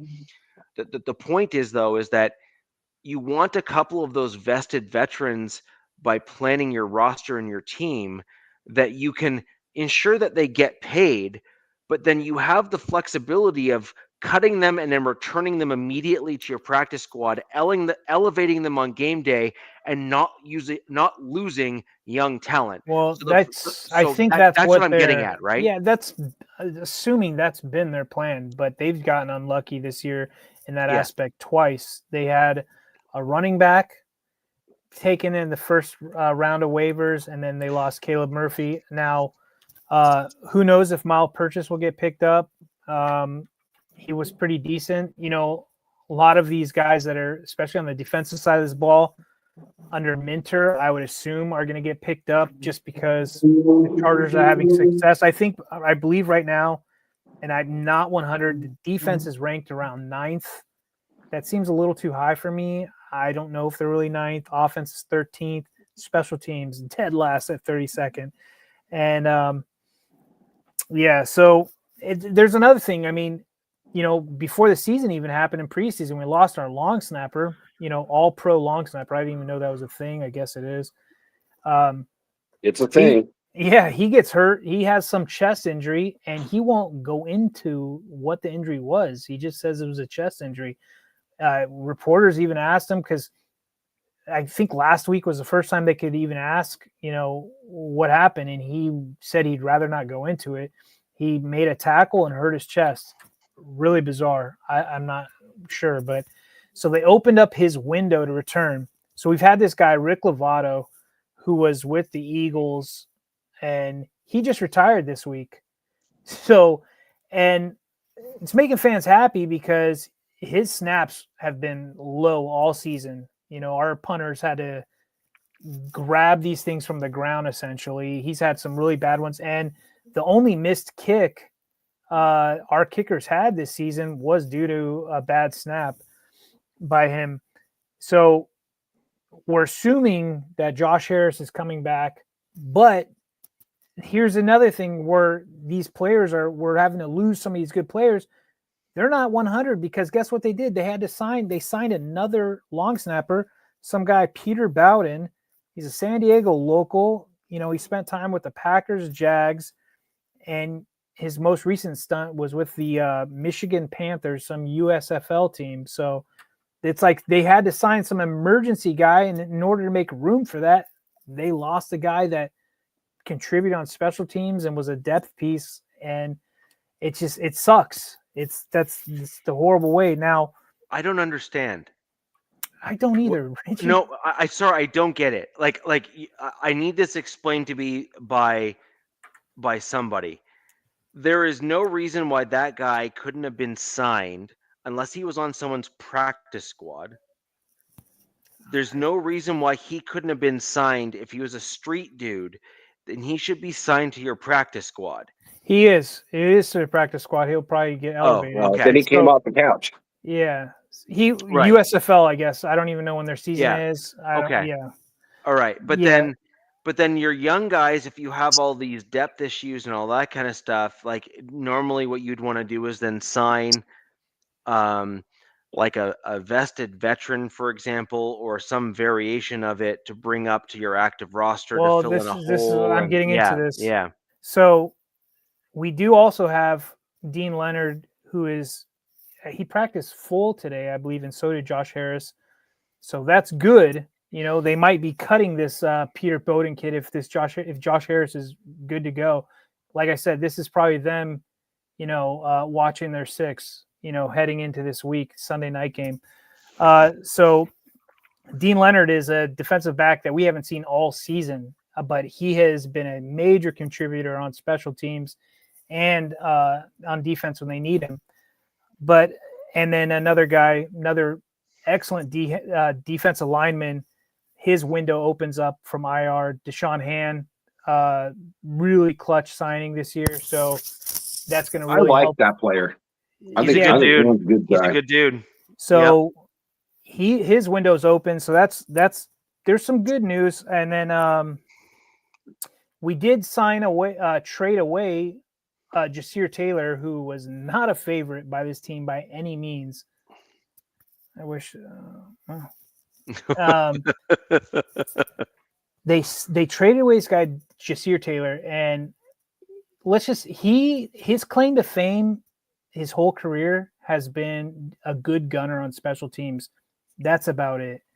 When he has to come in and take snaps on the defensive side of the ball, you just hold your breath. You're like, oh God, here we go. Because it's just automatic. I mean, if you had a quarterback or an offensive coordinator who was smart and they're like, Jasir Taylor's in, we're throwing to him. We're throwing to where that guy's at. Well, it was like I think it was the last trade. And by the way, nobody knows this. This was the busiest trade deadline, they said, since like the 1980s, if I'm not mistaken. Yeah. I was pretty surprised by that. Well, they traded him to the Jets for a conditional 2028 7th round pick. Like, wow, 2028? That's how bad they think of him. But the Jets were like, sure, like here you go. Like, he's a guy. We'll give you a ham sandwich. I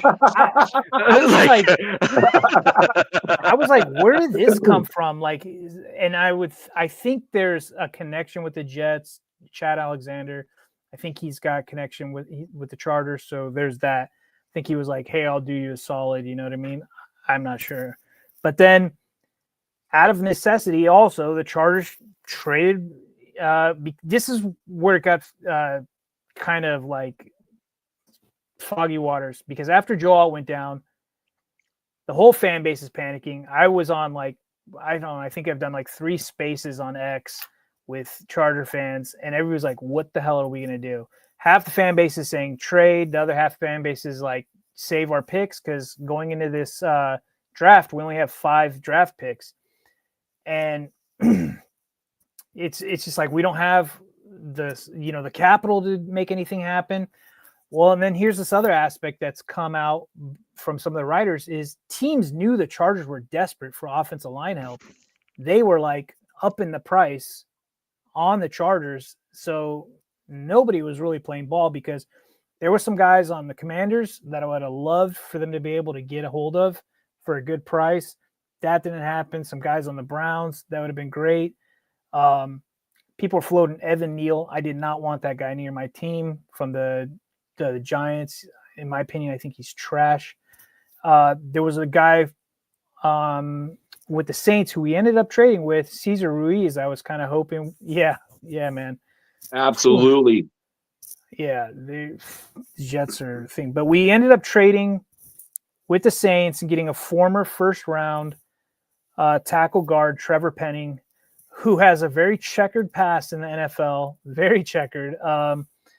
He's a 6'7", 325-pounder.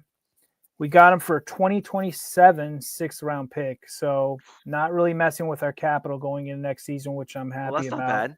That's not bad. Not bad. You don't have much capital. Well, you have 5 picks next year? Yep. Only 5 picks. But we do have the most cap space out of anybody in the NFL next season. Really? So, yeah. What are you at next year? I just checked it last night. It's a lot of money. Sorry, DZ. That's a lot. Raiders got like 104 million in cap space this year. It is snowing here now. Oh my God! It's snowing, and you're in a t-shirt and shorts. I might add. That's awesome. And shorts. I don't think it will snow here till probably January. That's crazy. It never snows here, thank God. So Trevor Penning, checker pass. This guy primarily played left guard from this season. I've seen countless graphs from fans who are pro this, anti this. I'm calling him Timo Joe Alt because he was out there meeting everybody today at practice, and he wears the same elbow sleeves as Joe Alt does. They're similar size. They're both white boys. I'm calling him Timo Joe Alt. We do not know where he's going to be playing at practice today. They had him playing both tackle spots, left and right, to see where he's going to fit in. He did grade out better at tackle than he has at guard. The Saints were obviously moving on from him. Now, he does have some cons, man. Like a lot of penalties.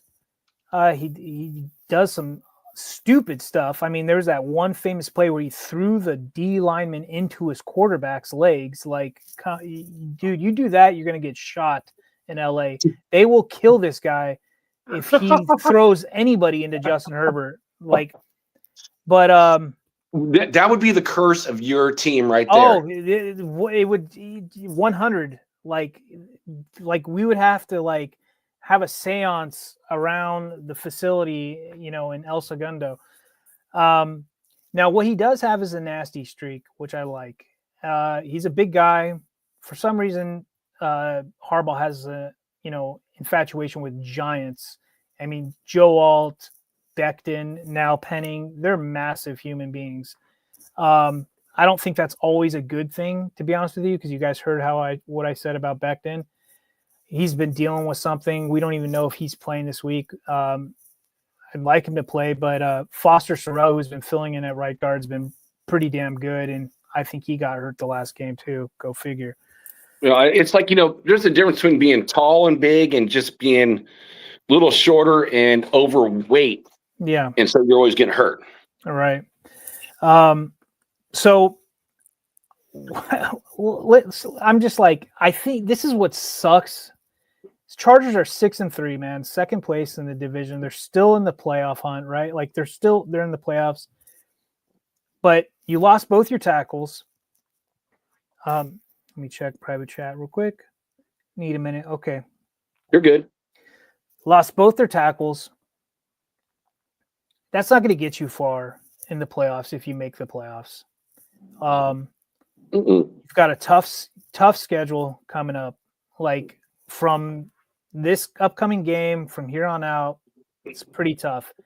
And I looked at it. You do have a tough schedule. Yeah, it's not easy. And I think what they're doing is, obviously teams were, they weren't willing to probably pay, like I don't think the Chargers wanted to give up any of their picks this season because you don't have that many. You need them. No, we need them. And the thing is like every fan, I think if I could ask every Chargers fan right now, they'd be like, what do you want to spend those 5 picks on? They're like, every one of them would say trenches, offensive line, D-line, just get it done.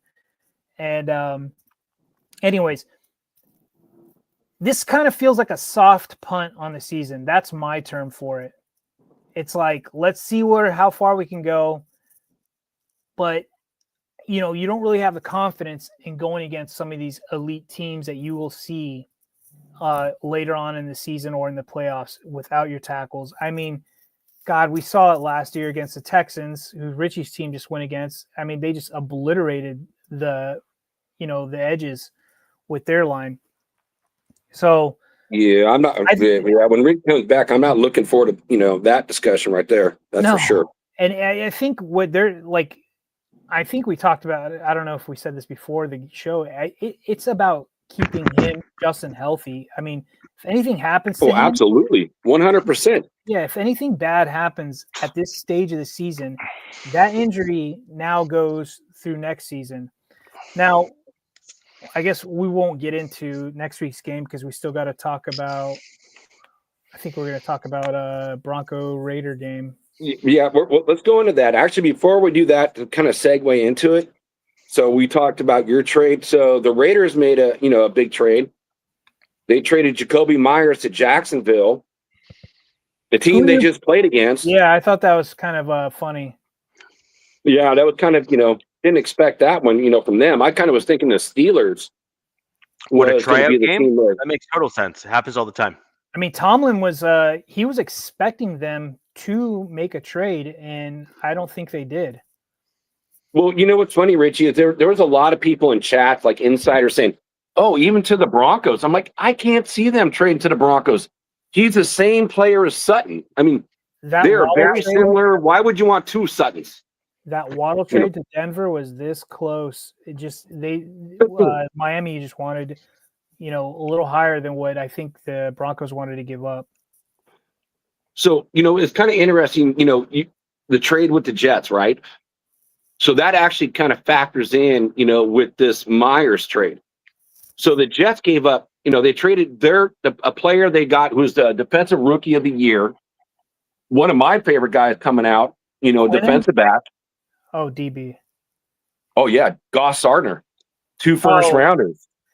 Yeah. And then another guy I really like that, the Cowboys got Quentin, Wilton's from a 2026 second rounder, 2027 first rounder, and defense tackle Mazi. So they've sold out. What Nav said in chat. So Nav, I've been waiting to bring that up. Salute you on that 100%, bro. So that actually plays a part of what this trade was. So they got, Jacksonville's 4th rounder, but when they got the 6th rounder, it's not Jacksonville's 6th rounder, it's the New York Jets 6th rounder. So that's closer to a 5th rounder. Yeah, that's a little more that makes it sweeter, Mm-hmm. And this is a guy who was the ultimate team player. He already said, "Hey, I want out of here." So you got him out, and you got something for it. It should be no harm, no foul. Like, hey, see you later. Thank you for your time. Peace out. Because you guys got some really good capital out of that. I mean, the trade was good. They were looking for a 3rd rounder, but yeah, I can kind of see, again, if he were to stay on a team and then walk at the end of the year based on the contract that he wants, which I said it's got to be like Courtland Sutton money. It's got to be right around there, a little lower, a little higher. That's the value, the same type of player. They're number 2s, but they're number 1s on their respective teams as a wide receiver. But when they said, we're not going to pay you that, they were going to get a 4th round comp pick anyway. So you moved up in the 4th round and you got a top end 6th round. So, yeah, I see it as a whole, and getting Tyler Lockett, off of free agency, which is going to be kind of a similar player, short-term answer, but he's got his rapport with Geno. So maybe that's what Geno needed, meeting somebody a little familiar. I'm not sure. Maybe somebody that, that there is that rapport deal. We saw it with the Keenan Allen coming back after a year. They pick up right away with 3rd and Keenan. So there's something that's, when QB's familiar with somebody. I mean, look at, I think, the Steelers didn't make a trade, but they signed MVS, I think, off waivers or something. Who's MVS? MVS is used to be a Packer with Rodgers, so he got one of his guys back with them. But he was on the Chiefs for a while. Big, tall guy. Really hasn't produced what people thought he would for his his body type, but he's been around. Steelers did get a receiver, I guess, but it wasn't through trade. So before we start talking about the big matchup, so with that trade, the Raiders were going to have 10 picks. Raiders had 11 picks last year. 9 of them stuck. 1 got cut, and Tom Mlott, and then the other quarterback got put on the practice squad. So they have a 1st, a 2nd, a 3rd, 3 4s, 1 5th, 2 6, a 7th, and 2 of those picks are like comp picks from Moehrig and Spillane. So Mohrig's a 4th rounder, Spillane's going to be a 5th rounder. I think those 4th rounds, those 3 4s you guys got, are going to be like capital for you guys to move up and grab somebody. Well, I think the big challenge is going to be the Jets. I think the Jets, they see the writing on the wall. They're going to want a quarterback. They're going to be at the very top end of the draft in the first place to probably get one. Yeah. So I don't think we're going to be able to pass those guys up. If not, I'm just looking at, offensive line. Yeah. I want a tackle, and then, put him at the right tackle, move DJ Glaze into the right guard. You move JPJ back to center. Parham's going to kick rocks and going to go sign somewhere else. And we already have 2 3rd round, draft picks this year. 1 tackle, 1 guard, already sitting out there getting no playing time. So that's what I'm looking forward to. I was kind of depressed today. I saw a first mock draft somebody did, and they had the Chargers picking at 20, 22 or 18 or 22. I didn't really agree with the spot, but they had him getting the guard out of Penn State, who I'm in love with, and if just an absolute stud of a guard. That would be my dream pick. I'd be like, yep, boom, run it in, you know. But yeah. You know, another guard to look at. Look at the left guard for Notre Dame. I think he's still young because it's his first season with the team. We all love the nastiness of the offensive linemen, you know, that go out there and just want to bowl people over. And that's what I'm seeing with this kid. Oh my God. I'm hoping one day, you know, he develops into what he should be, and he's available for my team to pick him up because I love getting Notre Dame guys on my team. And he's just like, reminds me of like almost another JPJ, another type of player, just mean and nasty. So a college player to look at. Nav, I know you're watching. I know you probably know who I'm talking about. If you haven't, go and watch the kid. So Richie, I'm not liking this matchup this time. I mean, I have to say something positive. The last 10 games, we're 8-2 against the Broncos. Last 2 games were wins by your team. But I'm looking at this matchup again. We always talked about lines. Your defensive front. And I've been saying this before even the season started. Is scary as hell. And my offensive line, what I've been talking about the whole year, is how bad it's been.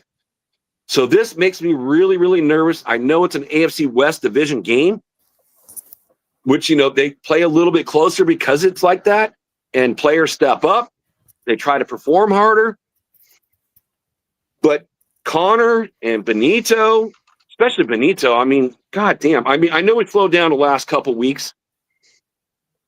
But still, and you know, I got some answers to try to go against Benito. I've been thinking about it just from watching the Jags game. But your defensive front against my offensive front scares the hell out of me. And one of the biggest matchup on that is Forsythe, who we got sitting off the couch to replace Miller, is going against Benito the whole game. And that makes me nervous. Your defense, your offense is top 6. Your defense is top 6. My Raiders are not even sniffing wind of that.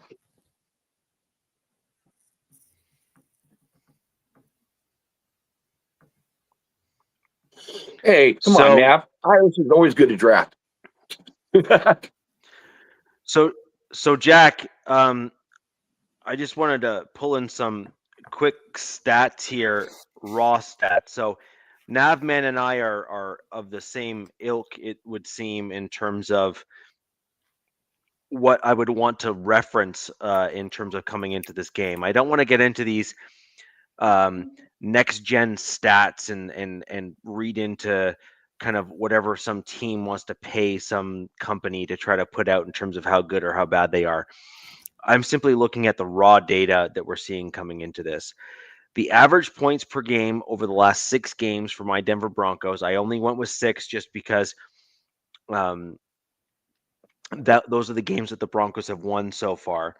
But generally speaking, if you're looking at the last 6 games, which is kind of like quote unquote recency bias, you have my Denver Broncos with an average point total of 26.2 points per game. Oh, dude, I don't even want you to read mine off because I think we might have broke 20 or 19 because I think we're at 4 before this last game. I didn't look it up. We're like 14.6, not counting this last game where they got 29. So, yeah. So your average last 6 games is 16.5. Oh, so we went up from 14.6 to 16.5. So if we're just simply averaging out the last 6 games of the season, just in general, it's 16.5. And so if I'm looking at those numbers just generally speaking, looking at those numbers. Keep in mind that your Indianapolis Colts game was 6 points total, right? So that's going to bring down those stats. Yep. And then your game against the Jaguars was 29, which is going to then elevate those stats, right? So balancing everything else overall, your average points over the season is also 16.5, believe it or not. And so I'm just looking at this from a pure, like, ignore the defensive side just for a moment here and just simply look purely at points scored. There is an average differential there of, just for argument's sake, we'll call it 10 points. I can see that. Yeah, I mean, just an average differential. I'm not even getting into recency bias and comparing offense and defense and players versus other players. I'm just saying, put everything else aside, ignore teams, ignore everything, and just simply apply what this year has looked like for both teams and then kind of put it forward. And so if you were to quite literally put this forward as a score game, it would be something to the effect of like 26-16. If that's what you want to call for the game score, no, I'm not calling it. It's actually not. I'm just saying is that's just raw stats that we're seeing thus far, without factoring in anything else into just based on where both teams have been this year. So then when you look at factoring in defense and offensive caliber and all that kind of stuff, a comparable team from a record perspective would have been the Colts, in terms of how they've stacked up in terms of stats and rankings and things. And that was a pretty large disparity in terms of points between the Raiders and the Colts in that regard. And then you obviously would then need to adjust accordingly because it's a divisional game. Like there's going to be some changes as a result of being a divisional game. And like you said, it's the last 6 games, so that's really not even including Bowers, pretty much, because Bowers, after week 1 was hurt. He shouldn't have been playing at all, wearing a knee brace, and was not. It was a shell of a player. So, but now he's a factor going to be going into this as well too. And he's the best offensive player at any player in the AFC West. I don't care who it is, wide receiver, tight end, as an offensive weapon. He's number 1. So now that he's back, I'm going to think that he's going to also play into those numbers, since we did not count him in week 1, and we saw what he did just last week. Yep. So I think it's going to be a little closer. Sure. You can certainly go in that direction. I have a few general comments here. This year, the Denver Broncos defense is within the top 2 or 3 in a very substantial number of defensive categories. Oh God, you guys, your defense, I've been praising that defense all year, saying it's number 1 in the NFL, the whole year long. And that actually raises the question I have for you. I'm just really curious, because you've not mentioned his name the whole year. Is Jonte Barron your number 1 draft pick? I mean, what's going on with this kid? I mean, I really liked him coming out of the draft. He was actually my favorite cornerback coming out. So Jahdae Barron is a physical guy, but they're working him in slowly. However, I don't think it's because he is behind. I actually think that it's because Jaquan McMillan is just playing so well. Like he just is. He's playing so well that the Broncos were taken aback by Jaquan McMillan's progress. Like he's gone from, again, UDFA, God damn you and your UDFA. He's gone from a UDFA. He's hold on just one sec. Draft. Sorry, just give me one sec. Broncos, Macmillan draft. So just give me one sec. I just want to quickly double check something. I'm pretty sure I'm not wrong. Yes, he was an undrafted. Okay, so I was right. I just want to make sure I wasn't speaking out of turn. He was an undrafted free agent in 2022. Every year thereafter, he has taken major leaps forward to a point where he has literally kept a first-round draft pick from the Denver Broncos off the field a good percentage of the plays. Wow. Because he is playing that well. Okay? So that says pretty much all you need to know about how well he is, how well he's playing. And I'd love to say that getting a guy like that for the Broncos is a fluke, but you all might remember a guy by the name of Chris Harris Jr. from the Jayhawks, who was an undrafted free agent as well, and he was like an all-pro, like first team all-pro for a couple of years there at least. And there was one season with the Broncos where he was the best cornerback statistically speaking in all of football, where he allowed almost no yards against him. Like it was something stupid. Like his stats were just he dumb. Had a couple he had an elite season. Like he had 2 or 3 years where he was just like you looked at the statistics and you're like, I didn't know that was possible. Unfortunately, when he got to LA, that was not the case. But I agree, but at the same time, he was at a next level for basically the balance of the back end of his rookie contract, and then throughout the second part of, or the first portion and a little bit of his second contract.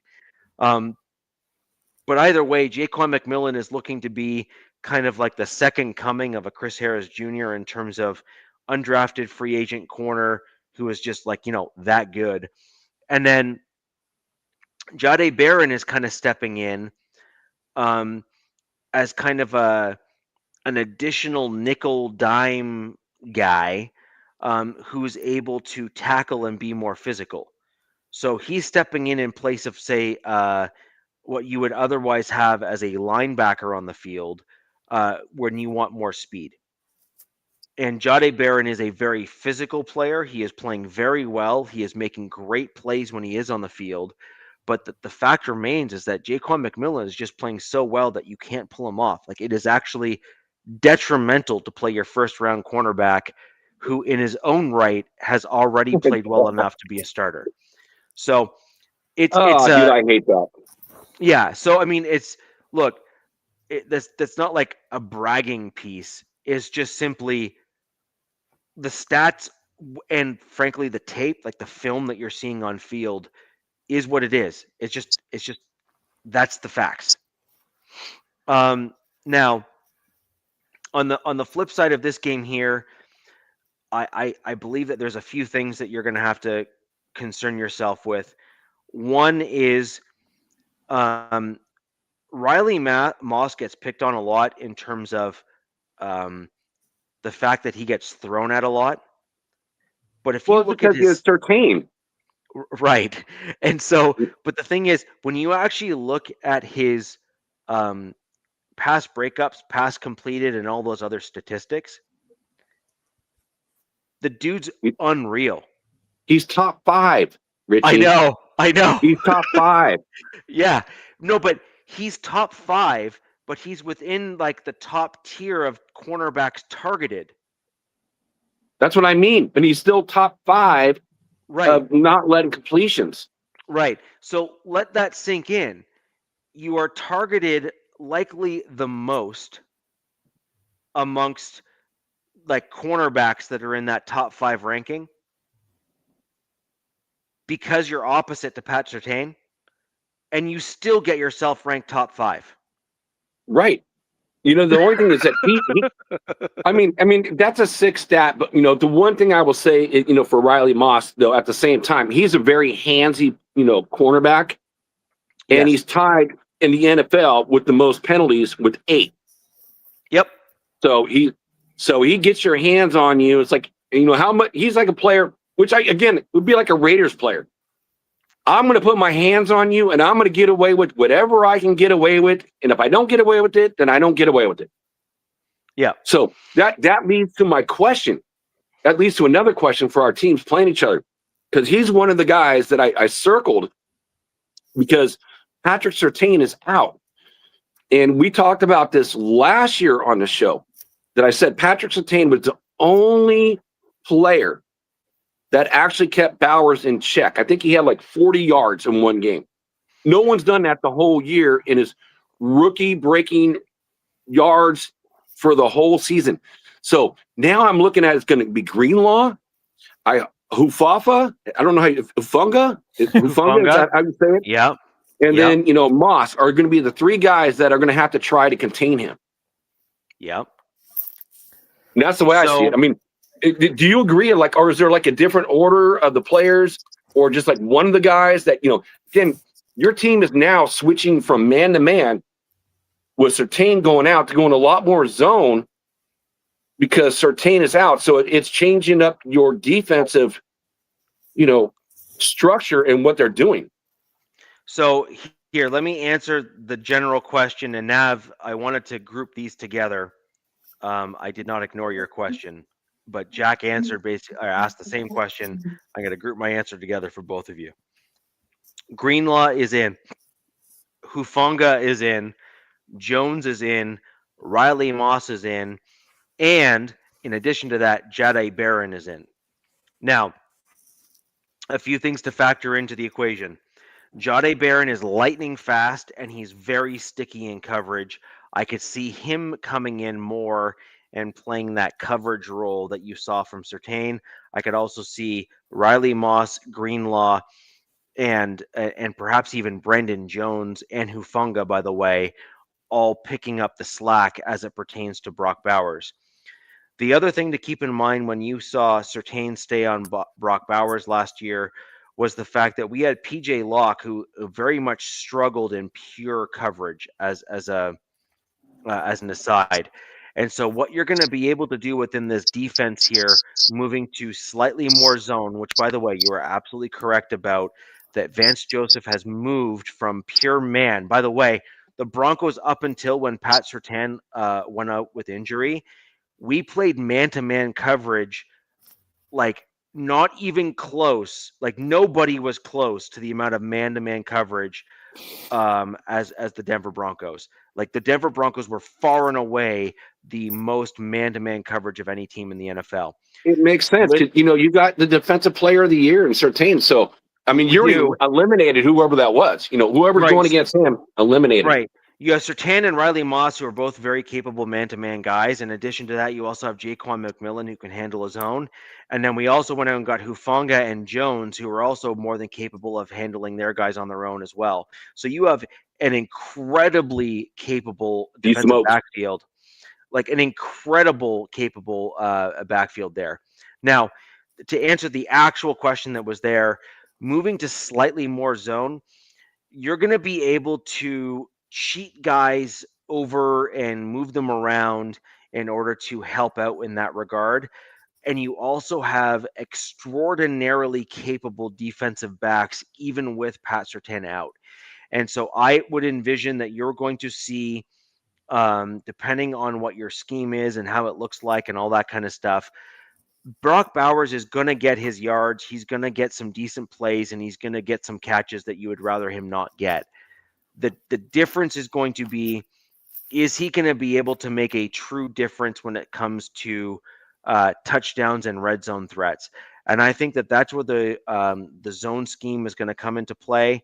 And I also think that the pressure on Geno Smith from the defensive front that the Broncos have is going to negatively impact the positive impact that Brock Bowers is going to have on your team. Make no mistake, he is a force multiplier on your team. He is a difference maker on offense, but your quarterback needs to have the time to throw him the ball if he's going to be an offensive difference maker. I'm just simply not convinced with what I've seen this entire season. No offense, against way better offensive lines, that my defensive front for the Denver Broncos, they destroyed teams that had higher ranked offensive lines than the Raiders to the tune of 5, 6, and 7 sacks. Agreed. So that's kind of fascinating, which, the Raiders, I think they gave up, oh my God, it's like overall, it's like 21 sacks, something ridiculous. But over the last 5 games, last 3 games, only 5 sacks. And what I can see that's could be effective, if Richie, you said you were going to watch the Jaguars game. I hope you watched the second half, because what I saw that I thought about your team while watching the Jaguars is, again, maybe we can try to push up the middle, because your defensive tackles, your strength is on your edges, and your defensive tackles are a little bit lighter, so they're a little bit more in the same weight of like my center with Meredith. So maybe we can get some one-on-one win battles in there, and again, rushing on the edge with, again, track speed star with Benito. Man, the guy scares me. He's like the next Max Crosby I see right now. Is like, that little dump off pass that what the Raiders did against Jacksonville. If Benito's coming in that hard, a way to neutralize that is just get him on the outside, just beyond that, a little touch throw, and then let him go against your secondary, and let's see what happens there. So that will be a good matchup to watch as well. You're completely missing 2 guys on the Broncos defensive front, which, I mean, as a Broncos fan, I almost got sick of hearing his name in the broadcast against the Texans. Like, there was some legit fanboying from the announcers there about Zach Allen on my Denver Broncos defensive front. Now, in fairness, he was having himself a game. So, I'm not necessarily saying it wasn't warranted. I'm just simply saying that you're downplaying the interior, not the center, not like the D tackle per se, but like the DNs. You're downplaying their impact on the field. So John Franklin Myers and Zach Allen have destroyed our opponents from the middle part of the field. Now, are they lighter than a lot of guys? Yes. So Nav, you're right. They are predictable because they don't really do a lot of they don't disguise a lot of stuff because they don't really need to. They're either coming at you or they're not, and they'll come at you with 4, or they'll come at you with everybody. That's how good they are. Yeah, the fact remains is Zach Allen in the Houston game, there was 3 different plays that I watched the Houston Texans try to triple team Zach Allen. And there was one play that I remember vividly. Wait, they're triple teaming a linebacker? No, they're triple teaming a defensive end. Oh, okay. Yeah, defensive. Okay, And Zach Allen pushed 2 of the guys double teaming him straight back in to the quarterback. So, this is what I'm saying is that the Texans' offensive line, I believe, is a hair above where the Raiders' offensive line is right now. Yeah, I'm not sure, but they're not great. But they're not. They're not great, but that's your opinion. They're better fantastic. at pass blocking than they are on run blocking. That's for sure. Yeah. Right, but the point is that the success rate and the depth that's across the defensive line for the Broncos. If you're going to have to double team Allen, then you're leaving the edges unprotected because you simply just don't have the personnel in order to block guys like that. You just don't. And in particular, you have Cooper and Benito as your kind of 1A and 1B, who are having themselves a year this year in terms of getting home. And then in addition to that, Ellis is starting to come back into his own after coming off of some injuries.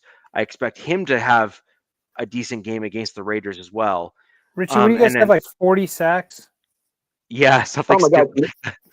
Ridiculous amount of sacks. And again, I'm not saying that, but I will also say, it's going to be interesting. The Raiders with Brock coming back, they did 58% of their snaps and 12 personnel. So now you're bringing Michael Mayers on that up front and on the offensive line too. And I could even see them doing some 13 personnel against your team because, again, your team is explosive, getting up, getting after the quarterback. Yeah. So I can see some more of that matchup between our teams this week, especially Jacoby Myers is gone. Yes. And now you have to bring up blocker. Jack Best. He's a good blocker. Jacoby Myers is a good blocker, but you got Jack Best, who's actually bigger and stronger, and is a guy who was designed to replace Jacoby Myers. When Jacoby had 0 drops last year in the NFL, Jack Best had only 1 drop. So it's kind of a similar player, so I can see him getting a lot more playing time. So when we watch the game, watch Bowers kind of line up behind Besh. So Besh takes whoever, and then Bauer goes whatever direction it's going to go. But he's actually bigger and stronger. So even if it's going to be shorter passes, because I think that's what it takes to go against your team, because you guys got the no-fly zone. Jack, I need to interject. So your tight ends' names are Brock Bowers and Mayer. And Michael Mayers. No Mayer. No S. Mayer. Okay. Mayer. Okay. Now, sorry, I got a good. I had a Jacoby Myers on my team, so sounds very similar. You had Jacoby Myers, who is no longer on your team, so you can kind of put his name out your head, and then you have Mayer and you have Bowers, but they are both very good tight ends. Okay, like very good. Yes. Bowers is not a great blocker, so that is kind of. What do you mean he's not? He is a good blocker. He's pretty good, Richie. No, he's a good blocker, not a. He's just not used in that role that much. Yeah, he's like more of like he's like a Kelsey. Like he's not a great blocker. I didn't say he wasn't a good blocker. He's not a great blocker. So the kicker is that when you go against better edges, they will do things that is more. Basically, they're going to win against him because he's not a tackle. And look, we can agree to disagree. I see a lot of fucking chipping. Excuse my language. I see Mayer and Bauer just doing everything they can. They're going to be coming at your edges. I mean, I could see them just even lining up almost like a defensive front, probably, to just do anything they can to slow them down and then, releasing for catches. But how come you guys, I mean, Jack, like no mention of the run game, really? Like you're going to have to run on these guys. We have to try to run. That's the thing that sucks because I've looked at what, again, I brought it up earlier in the show that they didn't really use Genty to go up the middle because the offensive line has been that poor on the inside. So what about most? And again, Jacksonville is like, they have, when you go against bigger defensive tackles, it's tougher because, again, for all of us, we have smaller centers, right? So it makes it tougher. I just have a fat, lazy one, so it's not small. Okay. This is where I agree. If Genty's not getting it done against these D line, Mostert needs to come in. Mostert needs to be that hammer. Use Genty. He can't be the hammer. He's smaller even. Well, so the way I look at it with Richie's team, his defensive tackles are smaller. They're meant to be more versatile, quicker, a quick defense. So I see it actually his defensive tackles, my offensive line on the inside are actually matching up better because of the size. And don't ever forget that JPJ is in there too. So it's like I can see them trying to run the ball more, but what I do like, again, with Benito's speed is the flare out with Genty. We saw it. He had more yards, more touches, catching the ball just on a little flare out. And yes, I will take the challenge of Genty versus the linebackers that you have and see how that plays out. Hey, what's up? That's going to be a really hell of a matchup because Broncos linebackers are pretty damn good. And, they are good. Yeah. Your guys' nightmare in this game from the Raider perspective is 3rd and long. You do not want to be in 3rd and long against the Broncos. They, they could rush 4 and still get at you, but stay out of third and longs. Try to get some resemblance of a run game. And if you want to go for your short passes, especially with an elite guy like Genty, which you'll probably need against the really good linebackers to make something happen, make a miss, make 1 or 2 misses, that's what you're going to go. But third and long and deep bombs, that's probably not going to cut it against the Broncos. No. That's just my opinion. But this is a division game once again. Yes, it's going to be Pete's first time as a Raider head coach going against the Denver Broncos. So there's going to be some unfamiliarity probably between each other's clubs, but not coaching wise, because Sean and Pete are very familiar with each other. Being the NFC, it's going to be an interesting game. I'm just going to get my score prediction real quick. I really wanted the Raiders. I was rooting for you guys, and I don't know. I don't trust your QB, man. I don't trust your QB, and I don't even know if I trust your offensive coordinator. But I have this closer than probably what Richie does. Broncos are 9.5-point favorites. It's pretty wild. But this is a division game once again. So I've got the Broncos winning 25, Raiders 17. I've got we're close. This closer than what people would think. No, I'm right there with you, DZ. Actually, one other quick fact. Denver Broncos linebackers are the 3rd worst in coverage linebackers in the NFL this year. Wow. So that's the whole thing about, I want to see Genty coming out of the backfield more and going against that. Yes, Nav, 25. So what was your score, DZ? I want to write it down. 25-17. Which, by the way, is right within kind of like the Broncos average. And if you actually look at what DZ just predicted, he effectively just took what each of our team's average points are. I'm not saying exactly, but I'm saying roughly speaking, and presented that as a score, which is completely legitimate given where both teams have been at this year. Now I'm expecting Richie's score. Richie's got some moxie. I can tell he's got something under his ass right now about this game. So yeah. But look, division games, man, I very rarely have I seen a blowout. Well, maybe I'm not paying attention to your guys' teams, but it doesn't usually happen much. Yep. So Jack, I'll throw over to you, and then I have some other comments just in terms of the mismatches and other things that I see from the Broncos side, and then I'll give my score prediction after. All right. I want to answer to probably those mismatches. So again, DZ, we're right there. We're really close, bro. And I said this, in our 3-way chat way before the show. I have the Raiders 19, Denver 25. Is the way I got it. I don't want it to happen, but that's just the way I see it. That Denver defense is just that good. You don't want to hear my other score prediction. I had another score prediction, but I went. Yeah, then don't say it.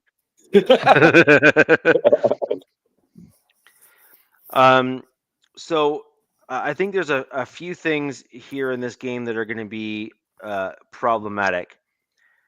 Generally speaking, I think you're right, Jack, in terms of your general statement.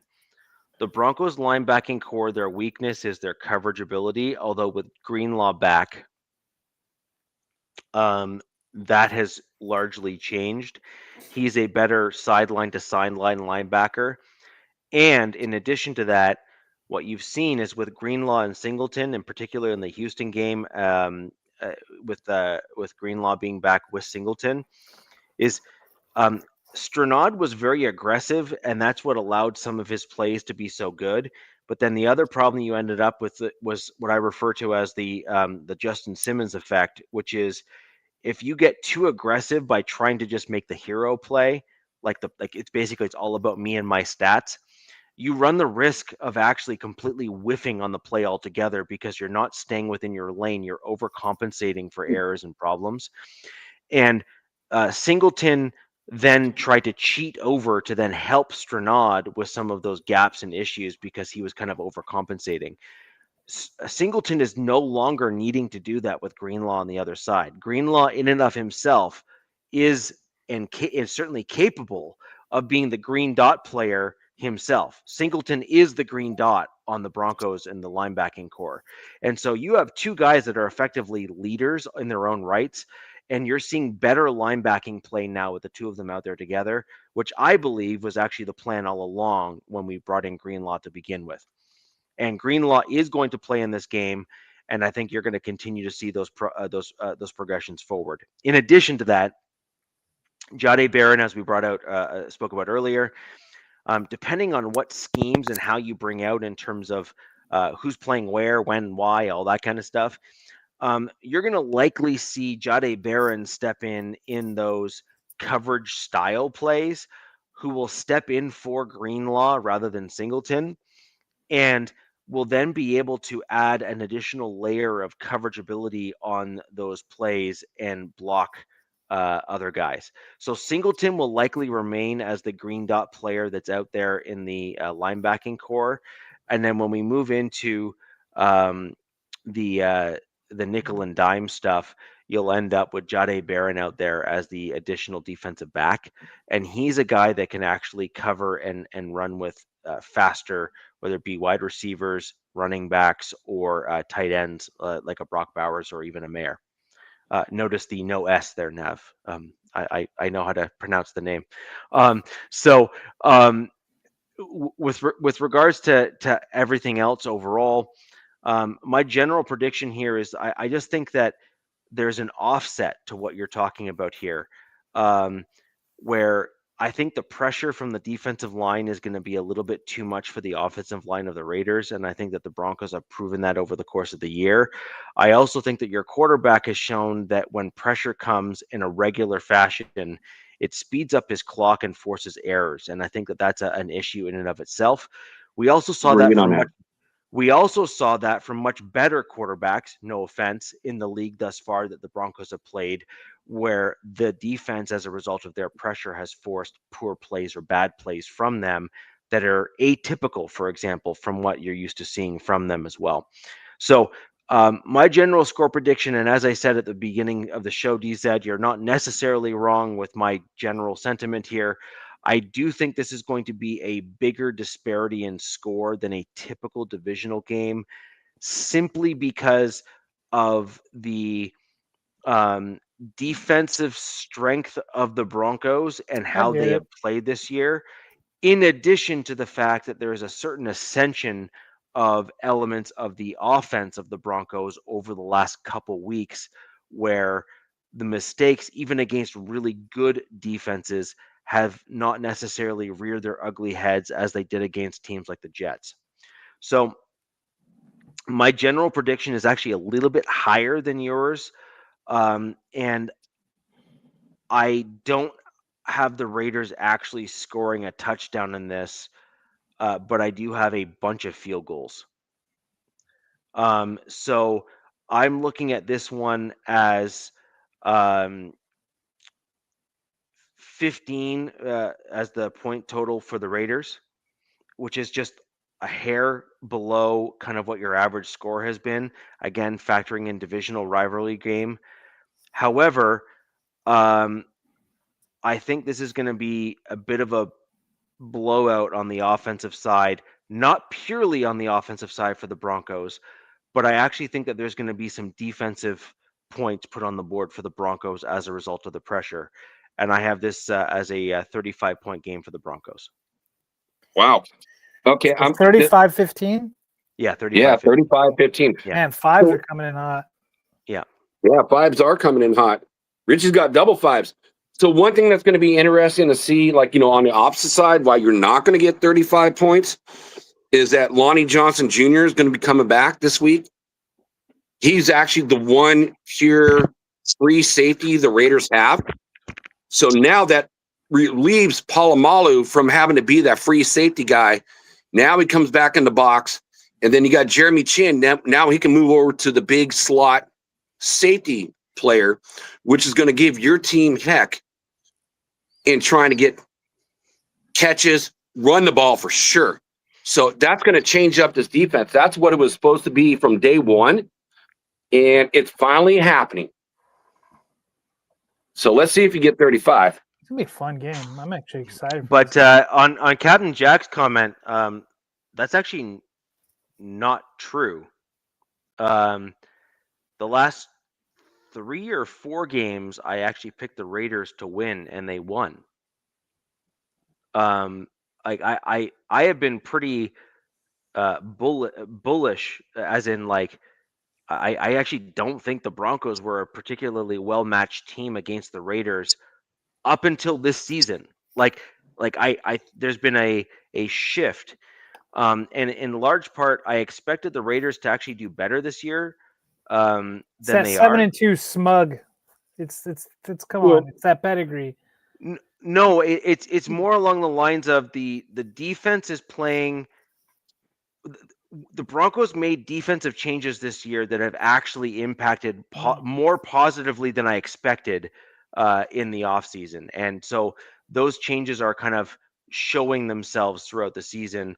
Despite the fact the offense has had some struggles, the defense have been so good that they have picked up the slack and kept us in games and then allowed us to come back and win. Yep. So it's my comments are not without foundation. Like I actually have that's a winning formula. Yeah. So that's kind of what my point is. And then watch out. Well, I also see, like, I still see that, the Broncos winning the game, but also now that you're changing your scheme up and Greenlaw is coming back off of injury and everything that was taught the whole season was man to man. Now it's going more to zone. So for a guy who really hasn't played on the field, it's going to be interesting to see how he does in that concept with it all changing up too. Greenlaw was already back last game. That's what I'm saying.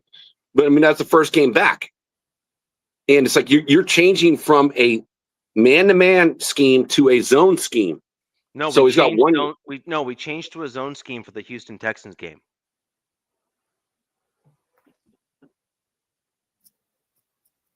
I need to watch that game and just kind of see how he did. Texans offense is not that good. So they had Davis Mills playing most of the game though. Shoot, we're 2 hours and 32 minutes in. DZ, what do you got? On what? Your score for your game. Yeah. Oh, Jesus. Dude, come on. I already got enough PTSD. I don't need this. We got there. Let's see. Someone put out a chart on the let me see. Let me get it real quick. Here we go. Steelers D-line. I don't know if they're the top D-line, but they're right up there this year. Highsmith, he's graded at, a 77.3. Hayward, I think, is the number 1 D tackle. I don't know. What is he, like 50 years old? Herbig's at a 90. Watt an 82.1. And then you have the Chargers offensive line, which you've got some guys, especially on that right side, well below average.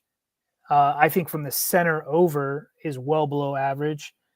And so if they can't block these guys, this game can get ugly quick. I mean, it can get bad. But if they can move the pocket, if they scheme this up, they chip, they do what they need to do, get down and gritty. I'm sure Roman's going to have some heavy personnel. They're going to try to want to run it, which didn't work last week, against a lesser D-line. I don't think it's going to work against a better D-line, better team as a whole in Pittsburgh. Pittsburgh's coming to LA. Their fans travel really well. Probably half of them live in LA, so there's going to be terrible towels everywhere. It'll match the Chargers, so who cares? But I think I saw this really weird stat that TJ Watt only has 1.5 sacks combined in dome games. So it's like he doesn't play as well inside. So I thought that was kind of interesting. I'm going to hit the over on that one against our team. Where did I put this? So the Chargers are like 3-point favorites. I think it's just because it's at home. I don't know. I got the Steelers winning 27-21. Chargers do have the defense is they're going to show up. You know, there's another thing to factor to come in this is that, you know, under Harbaugh, this team played really well in November, especially on prime time. It's at home. They're getting some guys back, but they did lose the biggest guy they shouldn't have lost, and they still don't have Omari and Hampton. So, yeah, I'm still picking the Steelers. So take this 27-21. Wow. Yeah, I'm actually surprised. You know, you got an MVP quarterback. Your rookie tight end is really stepped up. You got Ladd. You got Third and Keenan. As long as the offensive line can just keep Herbert upright, you got a chance to win this game. You really do. I mean, the Steelers are lacking on their offense. Your defense is good. So I don't see them putting up a lot of points either. And so I'm just going to keep this short and sweet. I could talk more about it, but I got your team winning 23-20. I'll take those 3 points. Like that. Yeah. It's going to be interesting, but I mean, it could get ugly. Like I said, they've got to have an excellent game plan heading into Sunday night if they want a chance, in my opinion. And I think I heard Tomlin or somebody talked about it. They know exactly how they're going to attack this team. They're going after the tackles. And like that's their lining right up. They're going full bore.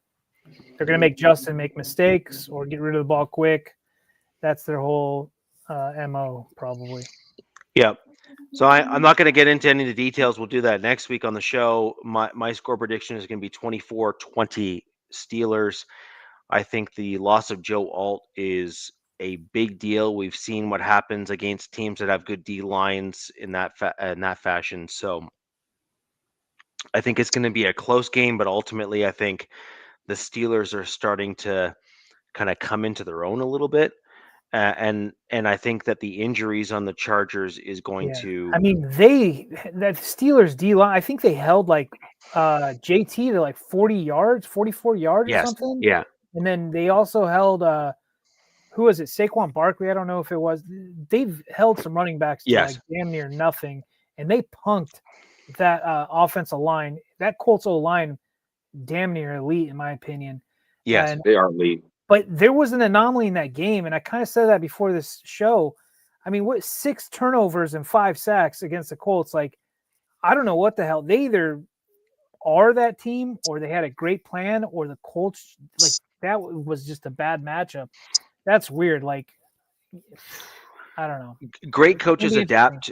Great coaches adapt. Harbaugh is a great example of that, by the way. There's no way the Chargers are in the position. Like, a team without a great coach does not end up in a 6-win team with the amount of injuries that the Chargers have.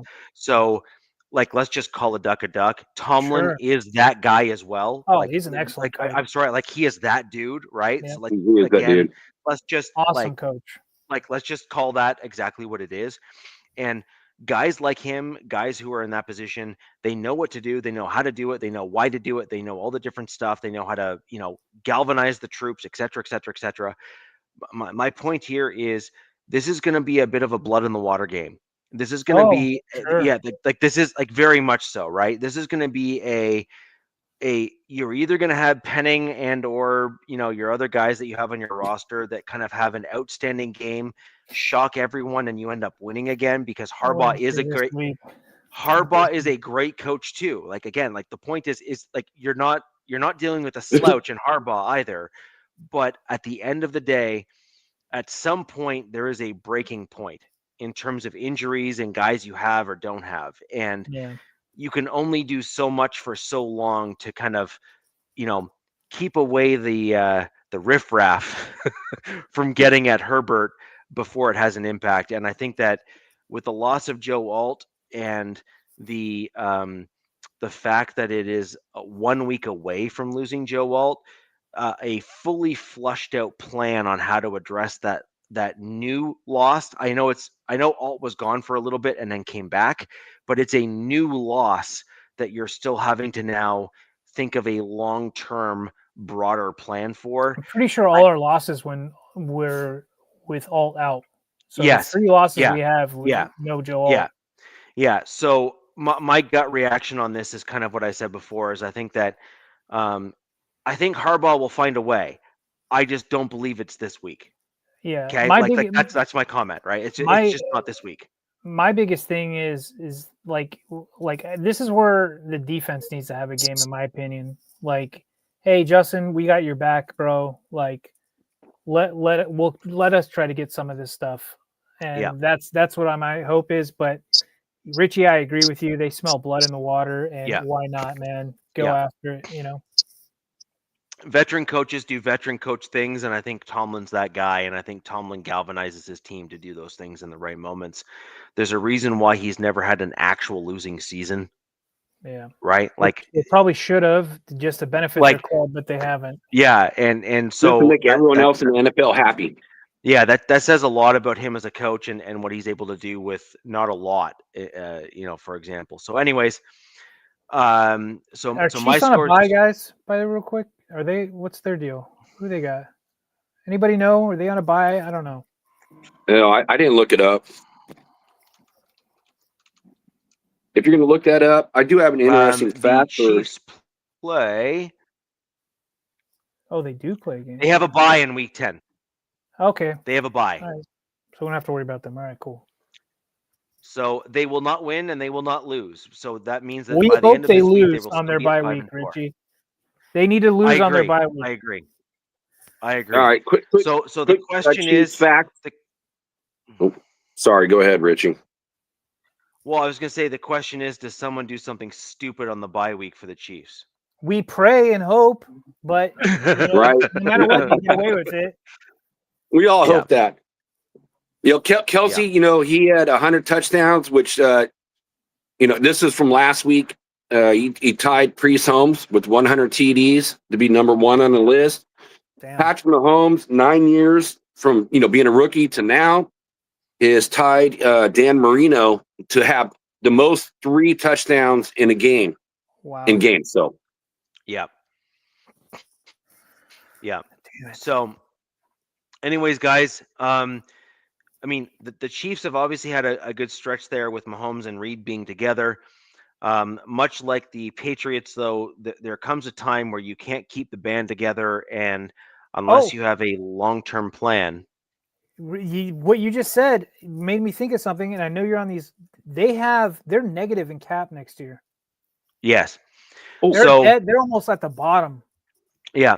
So the point ultimately is that at some point the dynasties kind of fall, and those dynasties need to capitalize on that. Right now the Chiefs are third in the division. The question is, are they going to have a bounce back? Like, are they going to draft well like they have in the past, or are they going to fall off? We'll wait and see. But either way, guys, week 10 is in the book, week 10 is coming up. Week 9 is in the books. And the first game that is relevant to this show is Raiders versus Broncos, which is a rivalry for the history books, like legit. It's been going on forever, and it will continue go on forever, and we will go from there. So, ladies and gentlemen, let's keep in touch over the course of the next few days, because obviously there can only be one winner of the Raiders versus Broncos, and we'll see who comes out on top. Until next week, where we go on and talk about the Week 10 ebbs and flows, victories and losses, and other things, and hopefully no injuries, because, of course, I don't want any injuries from anyone in the division. I don't care what team you're with. Okay, just, none of that juju. Anyways, we'll go forward. We'll see you next week on the Wild Wild West, where we will recap Week 10, talk about Week 11, and go forward from there. If you have any questions, leave them down below. Like, subscribe, and share. See you next week. Peace. Fast lane when I pass in the street, bag of money in the passenger seat. Tempo's been asking for me on the road from the west to the east. Way up, I might never come down, cause the coast racking up the flight miles. So high, I might never come down, so what, this is my lifestyle.